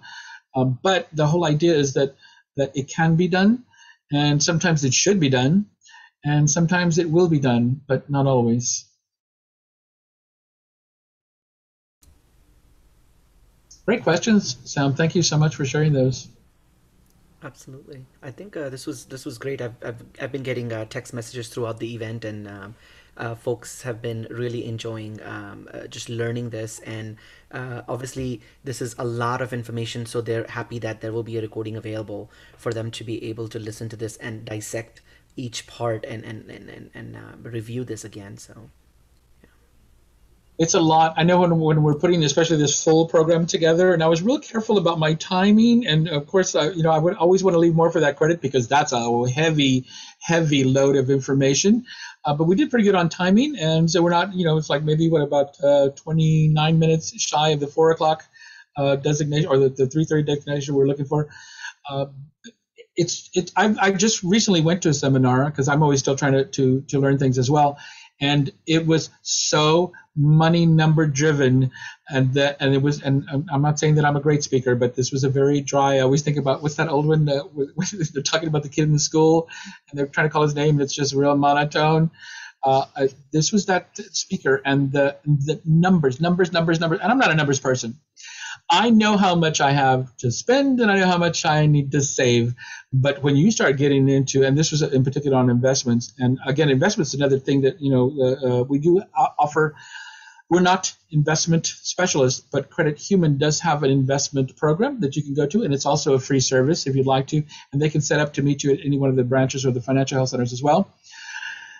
I know that for the first time in my entire life, when I actually had to switch, not had to, but I chose to switch my 401. I finally understood it. And I understood it for the first time because the way this particular financial health center investment, the way they explained it to me was in real terms that I'm not a financial planner. I need real words that I can understand. And so they gave me that information, and it was fantastic. So I'm now feeling much more comfortable about it. Now I understand what the heck I'm doing with it. So that's a good thing too. But again, it's just asking questions, Sam. It's getting out there and asking the questions. It's so easy. I can't tell you, for people that, my friend with that stupid internet service, God knows how long he was paying on it. And for him, it was like, no, and it was like, I want to say $15, $14, something like that, which is not a lot of money. But you know what? $14 times 12 months times God knows how many years. That's a lot of money that you're just, because you didn't want to take the time to make the phone call. And here's the bad part. And this is what I got. This is what he told me. There is no contact information. I was like, because they don't exist anymore. I don't know who's collecting your money, but they don't exist anymore. There's no customer service people that you could call and contact. So things like that. His remedy for everything was he ended up closing the card and got another card. So that worked out perfectly for him. There's always an option. But you know where he learned that option was from somebody in one of the call centers, or one of the financial health centers said, what if we did this? So sometimes, it's not a quick fix. Sometimes it can be. The whole objective, like I said, is to just share as much of yourself as you can. And I know that sounds, for some people, they're very protective about their history and their life. I have no problem. I love this business and I love sharing my experience. They're all real. I wish they weren't, but they are. But again, that's what developed me into who I was. That's where the passion comes from. And I want people to get on the right track, so you don't fall down those same rabbit holes that I did. But it's okay. I'm a living example of it's okay. You will come out of the dark. It just takes a little dedication. And that's what I know they preach a lot of in the financial health centers, is that, we're going to do this together. And I think recently we were talking about it, where they can contact you once a month. They can check in with you. What is it? Every 2 weeks, Matthew, whatever they decide they want to do it every 2 weeks. Whatever. There's nobody going to be harping on you. It's not somebody saying, stop spending money, Sam. Don't spend money on that anymore. It's going to be somebody talking to you about figuring out what's good for Sam, what's the best way to structure this, and then go from there. What fits your finances? What fits your emotional finances as well? Because that plays into it as well. perfect. This was great. This was great. So I think I'm not seeing any Q&A in the Q&A box at this time, or in the chat. So I think we can conclude the event. So for all the SAINA members that actually are on right now, you will see that there is a link that I have posted in the chat, and that link is for you to get 3.5 contact hours nursing contact hours for this event. So please take advantage of that. The link will be open for 1 week so that you can continue to use it. I will be sending this out in an email as well. So please make sure that you get your certificate. The certificate is going to come from secretary at ninausa.org. So make sure that that certificate is now gone into your spam folder. So please check your spam folder after you do the survey. Within 5 minutes, you get your certificate of contact hours.